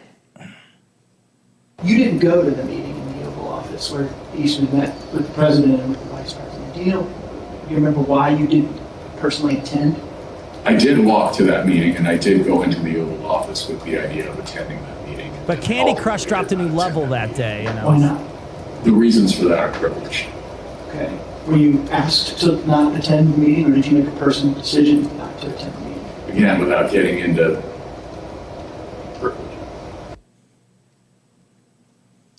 Recall that Greg Jacob, the vice Privilege, president's 'cause you were counsel, fucking told stated not to that be Mr. there. Eastman acknowledged he would lose If you 9-0 just if his legal had to theory take a were shit and challenged couldn't in go, the Supreme Court. you could say that Mr. it wouldn't be Cipollini had privileged. reviewed Mr. Eastman's legal theory and expressed his view repeatedly that the vice president was right. He even offered to take the blame for the vice president's position. I thought that the vice president did not have the authority to do what was being suggested under a proper reading of the law. Yeah. I conveyed that. So did everybody else. Yeah. I think I actually told somebody that, in the vice president's, just blame me. This is, I'm not a politician, I'm just some fucking guy. I just said, I'm a lawyer. This is my legal opinion. But let me tell you everybody this. in the country. Can I say a word about the vice president? Please. I think the vice president did the right thing. I think he did the One time in courageous his thing. career. One time in his career. I have a great deal of respect for Vice President Pence. No one else does. I work with Literally, him that's the very grossest closely. thing ever. I think he understood my opinion. I think he understood my opinion afterwards as well. I think he did a great service to By this not country. betraying his country. And That's a I minimum think standard, I man. suggested to somebody that he should be given All he did was a Presidential ceremonial Medal of act. Freedom. Yo, fucking what the fuck? He literally said no to the craziest shit anybody ever suggested in the world. Thank you. He did his job. He attended a ceremony and performed a ceremonial activity. The only reason that that's courageous is because a fucking lunatic was breathing down his neck. It's literally the craziest thing anybody's ever suggested. And the fact that he didn't do it is like the only normal thing in his history. Right. Yes. Right. Yeah. I know. Right. Like he did a normal thing. He did. Like everything about Vice President Pence is bizarro world. It's like getting bizarre. It's like getting $1 million for not kicking a puppy. Right. Like go fuck yourself. This is a man who debated with a fly on his head the entire and time. didn't notice because he's undead. Earlier this year, a federal district court judge concluded that President Trump and Mr. Eastman, relying on Mr. Eastman's theory, more likely than not violated multiple federal criminal laws in their pressure campaign against the vice president. Also recall earlier in this hearing, we saw that Rudy Giuliani's team did not have actual evidence of fraud sufficient to change the result of the election. That's important because as January 6th approached, the Republican members of the House and Senate were looking for reason to object to the electors, and no real evidence was ever given to them. And we know that Republican members of the House received a memorandum from the chairwoman of the House Republican Caucus in the days before January 6th, explaining in detail the many constitutional and legal problems with objections and describing the principal judicial rulings dismissing the claims of widespread fraud. But their plan to object to the certification of the election on January 6th went forward anyway. The next day, on January 5th, the day before the attack on the Capitol, tens of thousands of people converged on Washington. While certain close associates of President Trump privately expressed concerns about what would occur on January 6th, other members of the president's inner circle spoke with great anticipation about the events to come. The committee has learned from the White House phone logs that the president spoke to Steve Bannon, his close advisor, at least twice on January 5th. The first conversation they had lasted for 11 minutes. Listen to what Mr. Bannon said that day after the first call he had with the president. All hell is going to break loose tomorrow. It's all converging, and now we're on, as they say, the point of attack, right? The point of attack tomorrow. I'll tell you this. It's not going to happen like you think it's going to happen, okay? It's going to be quite extraordinarily different. And all I can say is strap in. Caliente.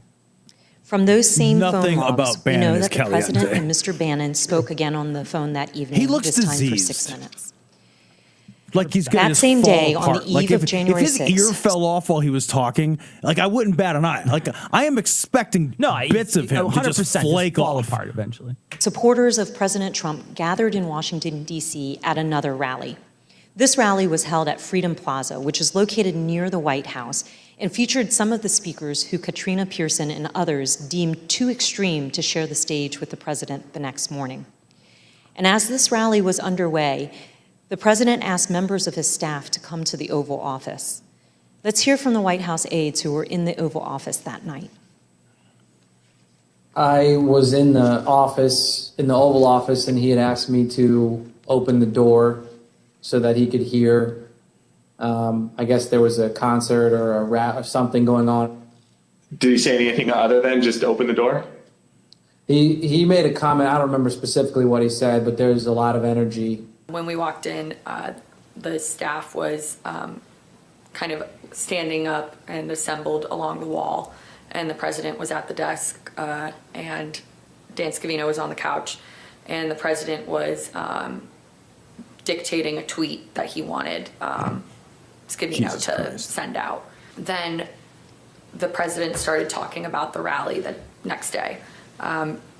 He had the door of the Oval open to the Rose Garden because you could hear the crowd already assembled outside on the Ellipse, and they were playing music, and it was so loud that you could feel it shaking in the Oval. He was in a very good mood, and I say that because he had not been in a good mood for weeks leading up to that, and then it seemed like he was in a fantastic mood that evening. He asked if members of Congress would be with him tomorrow.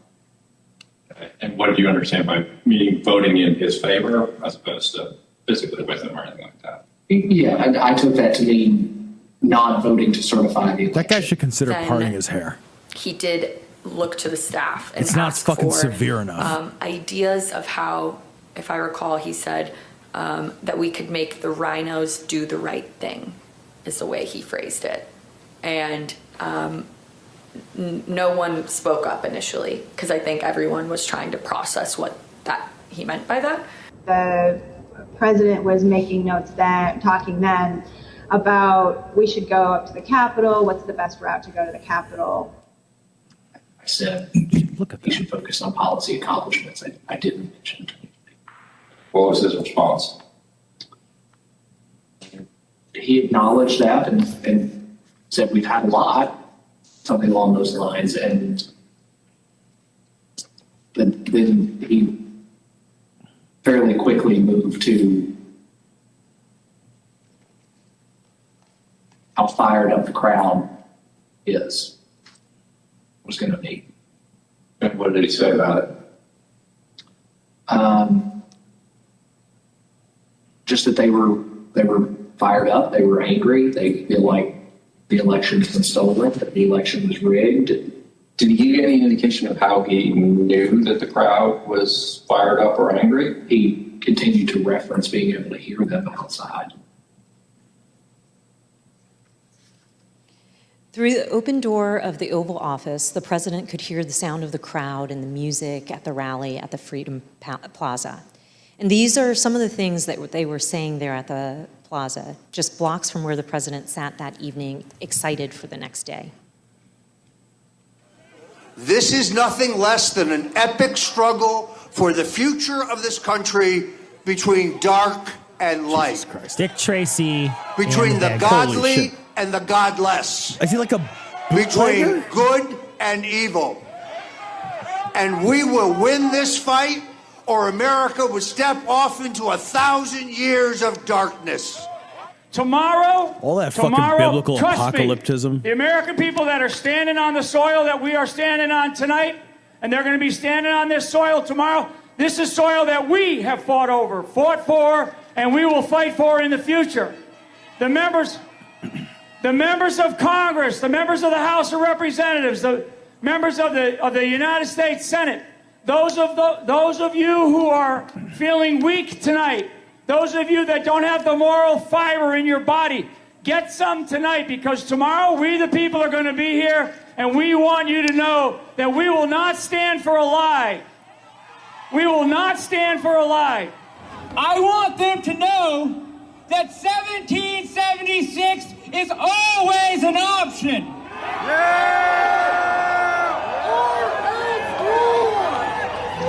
These degenerates in the deep state are going to give us what we want, or we are going to shut this country down. I think it's a strike or something. It'll work. It's 1776. 1776. 1776. That's a man on so much cocaine. Jesus He Christ. has so much cocaine. Like, you could, if you tried to get him through somewhere, a drug dog would stop you. 100%. They would stop you and be like, that's clearly a giant bag of cocaine. Yeah, that is an enormous bag of cocaine. There's less human than there is cocaine in that. Seriously, if you shoved a condom full of human flesh in his ass, that would actually, because he's.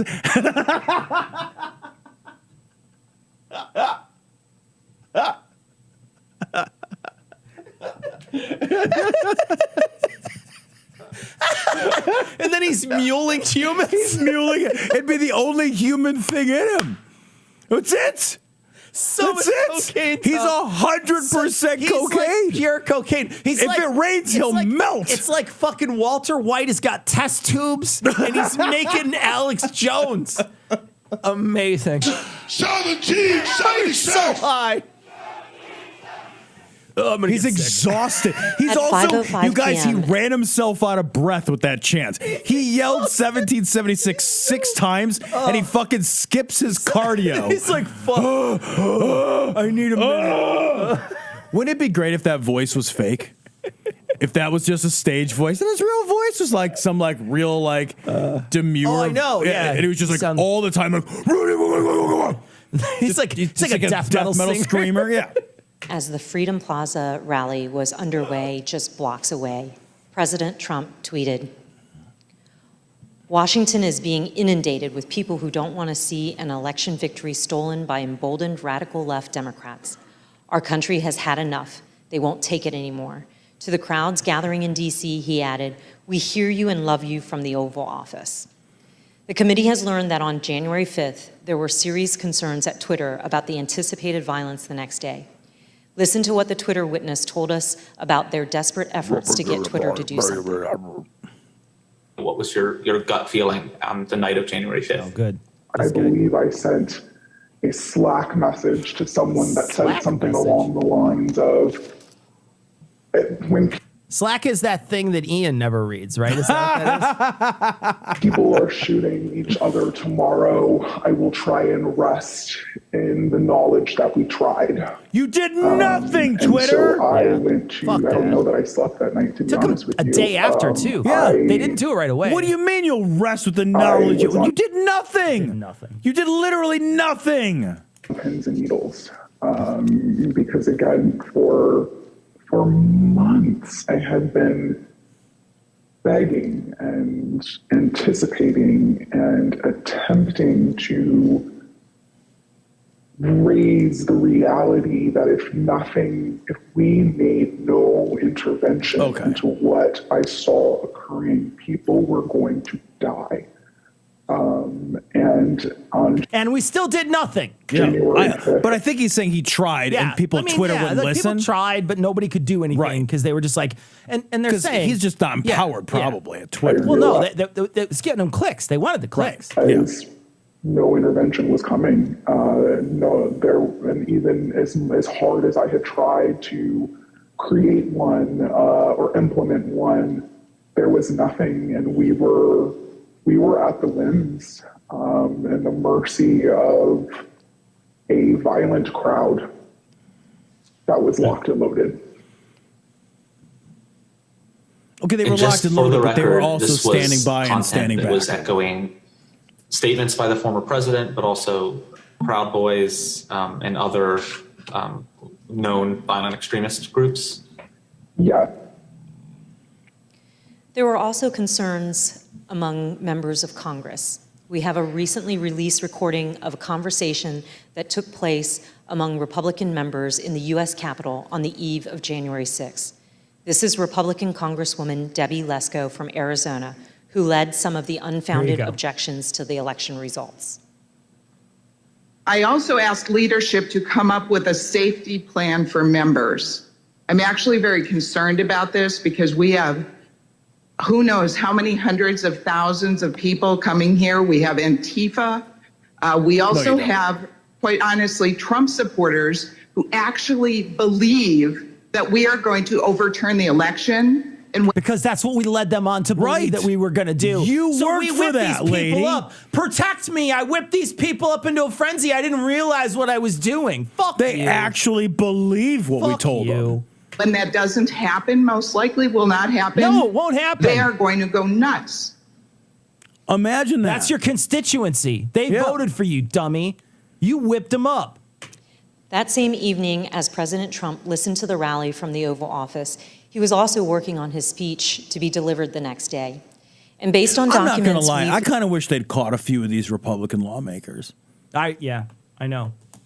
I do. So I wish they had caught some of these vocal fucking motherfuckers who made this happen, because they made this happen. It wasn't just Trump. Trump was the top of the pyramid. But they all talked about they this. worked, and then yes. they worked this because what they knew is they knew that if they could fucking motivate people to keep voting for them and keep saying it's stolen, and then they could keep riding this Trump. They wanted that energy. They man. wanted it. They didn't want to let it go. Yep. And they knew too that they could go back to the courts and disenfranchise more voters after this was over. Abso-fucking-lutely. And knew they could do did. it, and they did. They fucking did. They knew from the very beginning. They were very strategic about this. They followed along with him, and then they said, "Hey, let's take this back to the state courts. Now we can Pass fuck all so these many laws." fucking people.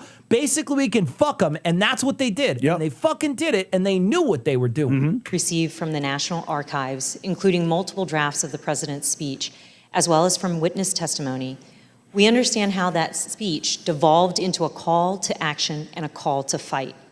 One of the first edits President Trump made to his speech was to incorporate his 5:05 p.m. tweet, revising his speech to say, "All of us are here today, do not want to see our election victory stolen by emboldened radical left Democrats. Our country has had enough. We will not take it anymore." He also added, "Together, we will stop the steal."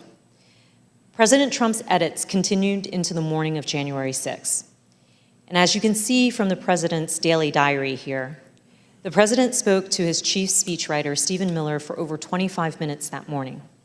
Following his call with Mr. Miller, President Trump inserted for the first time a line in his speech that said, quote, "And we will see whether Mike Pence enters history as a truly great and courageous leader.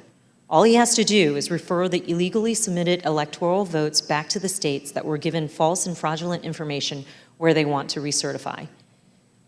No prior version of this speech had referenced Vice President Pence or his role during the joint session on January 6th. These last-minute edits by President Trump to his speech were part of the president's pressure campaign against his own vice president.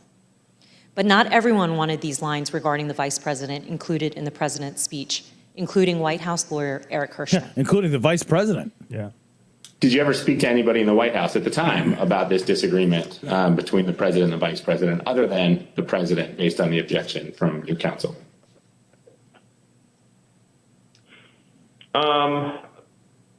Maybe had a brief conversation about it with Eric Herschel. It's one of the most evil people on the planet right there. He seriously. Genuinely one of the most evil, disgusting human beings ever to be created. He looks like... How old do you think he is? Oh, God. 3062. No, I don't know. He looks like weirdly. He looks Voldemort-y. He looks old young. He has a weird but he's 30 something. He's in his mid 30s. Okay, but he has like an old young face. Yeah, he kind of looks like a sickly Lex Luthor. Yeah, like if Lex Luthor had like serious but more problems. evil. Yeah, right. Yeah, more evil. Tell me about that. What do you remember him saying to you about this disagreement?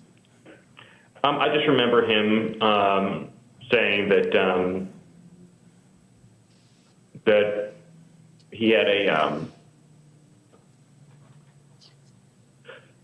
I don't want to get this wrong. Sort of something to the effect of thinking that it would be counterproductive. I think he thought to discuss the matter publicly.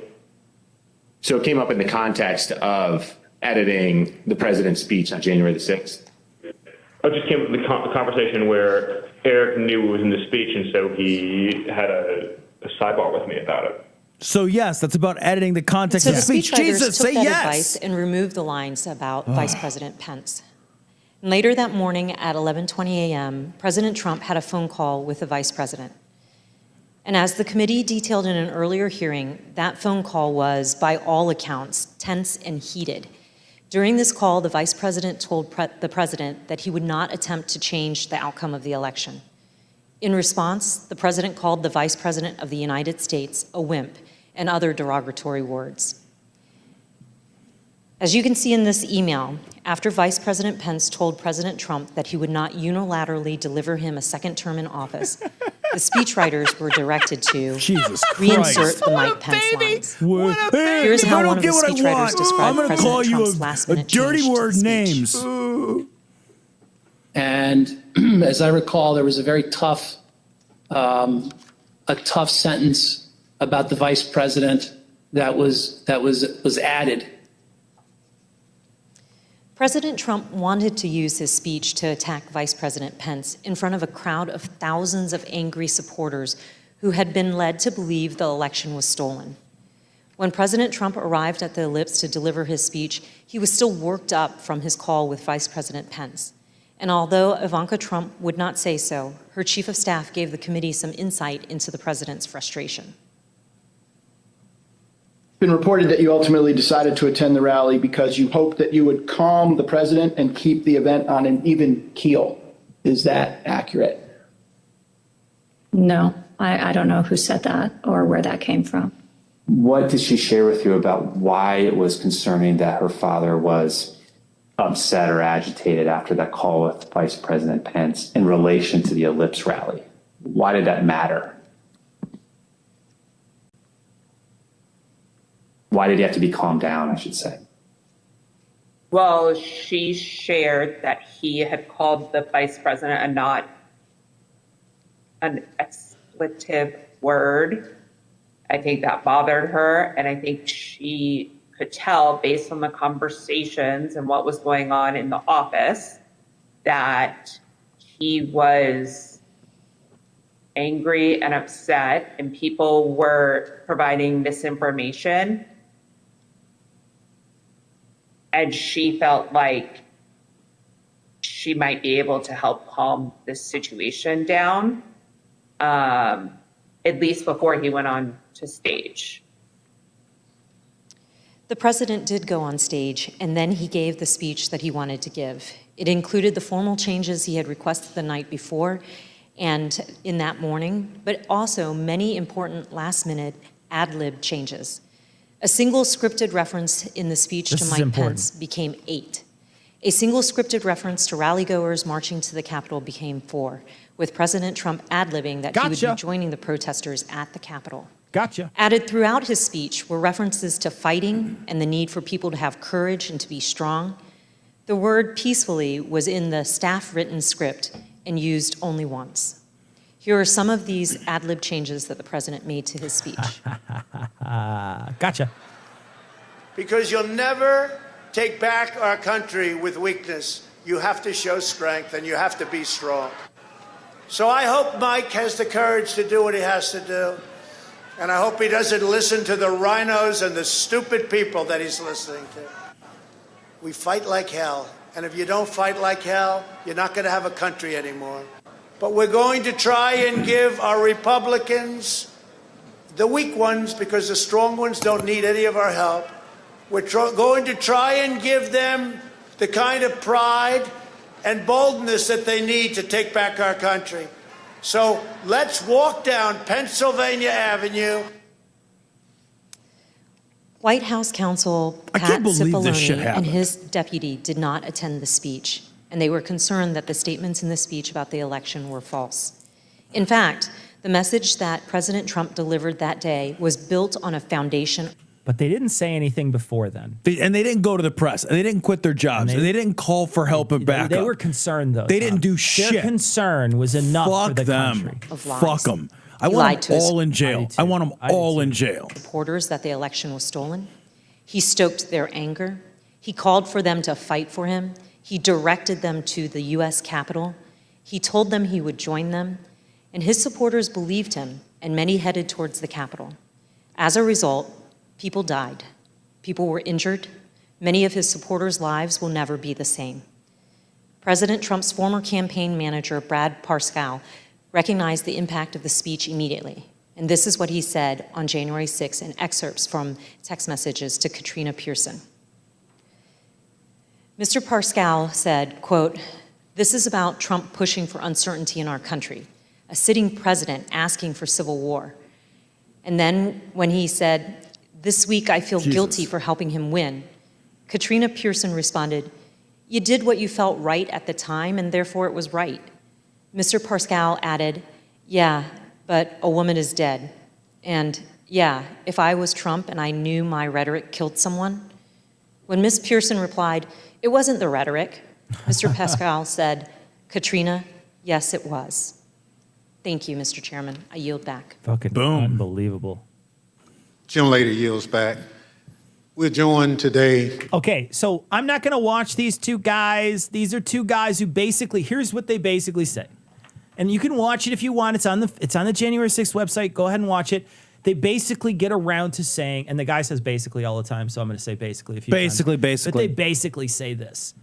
If Trump would have said something earlier, we wouldn't have gone into the Capitol. We would have stopped. Right. But he didn't. He didn't call us back.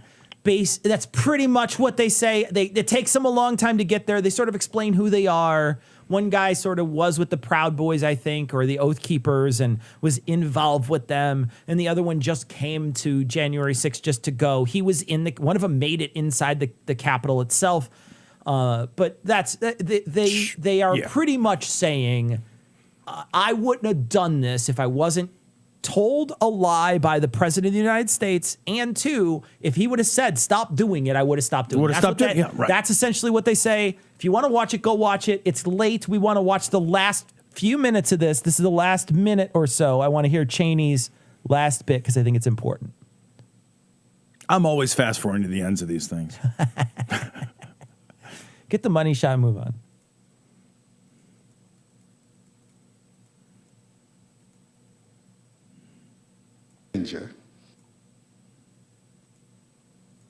Today, the committee win for the federal government and the Constitution. My parents and many more. To tell the truth, slaves. Here we go. Members of the angry mob had been lied to by a democracy. Election. Our hearings have now covered all but one of those elements. An organized campaign to persuade millions of Americans of a falsehood that the 2020 election was stolen by widespread fraud. A corrupt effort to pressure Vice President Pence to refuse to count electoral votes. An effort to corrupt the U.S. Department of Justice. Efforts to pressure state election officials and legislators to change state election results. A scheme to create and submit fake electoral slates for multiple states. And today, you saw how President Trump summoned a mob to Washington for January 6th, and then knowing that that mob was armed, directed that mob to the United States Capitol. Every one of these elements of the planning for January 6th is an independently serious matter. They were all ultimately focused on overturning the election, and they all have one other thing in common. Donald Trump participated in each substantially and personally. He oversaw or directed the activity of those involved. Next week, we will return to January 6th itself. As we have shown in prior hearings, Donald Trump and his legal team, led by Rudy Giuliani, were working on January 6th to delay or halt Congress's counting of electoral votes. The mob attacking and invading the Capitol on that afternoon of January 6th was achieving that result. And for multiple hours, Donald Trump refused to intervene to stop it. He would not instruct the mob to leave or condemn the violence. He would not order them to evacuate the Capitol and disperse. The many pleas for help from Congress did no good. His staff insisted that President Trump call off the attack. He would not. Here are a few of the many things you will hear next week from Mr. Cipollone.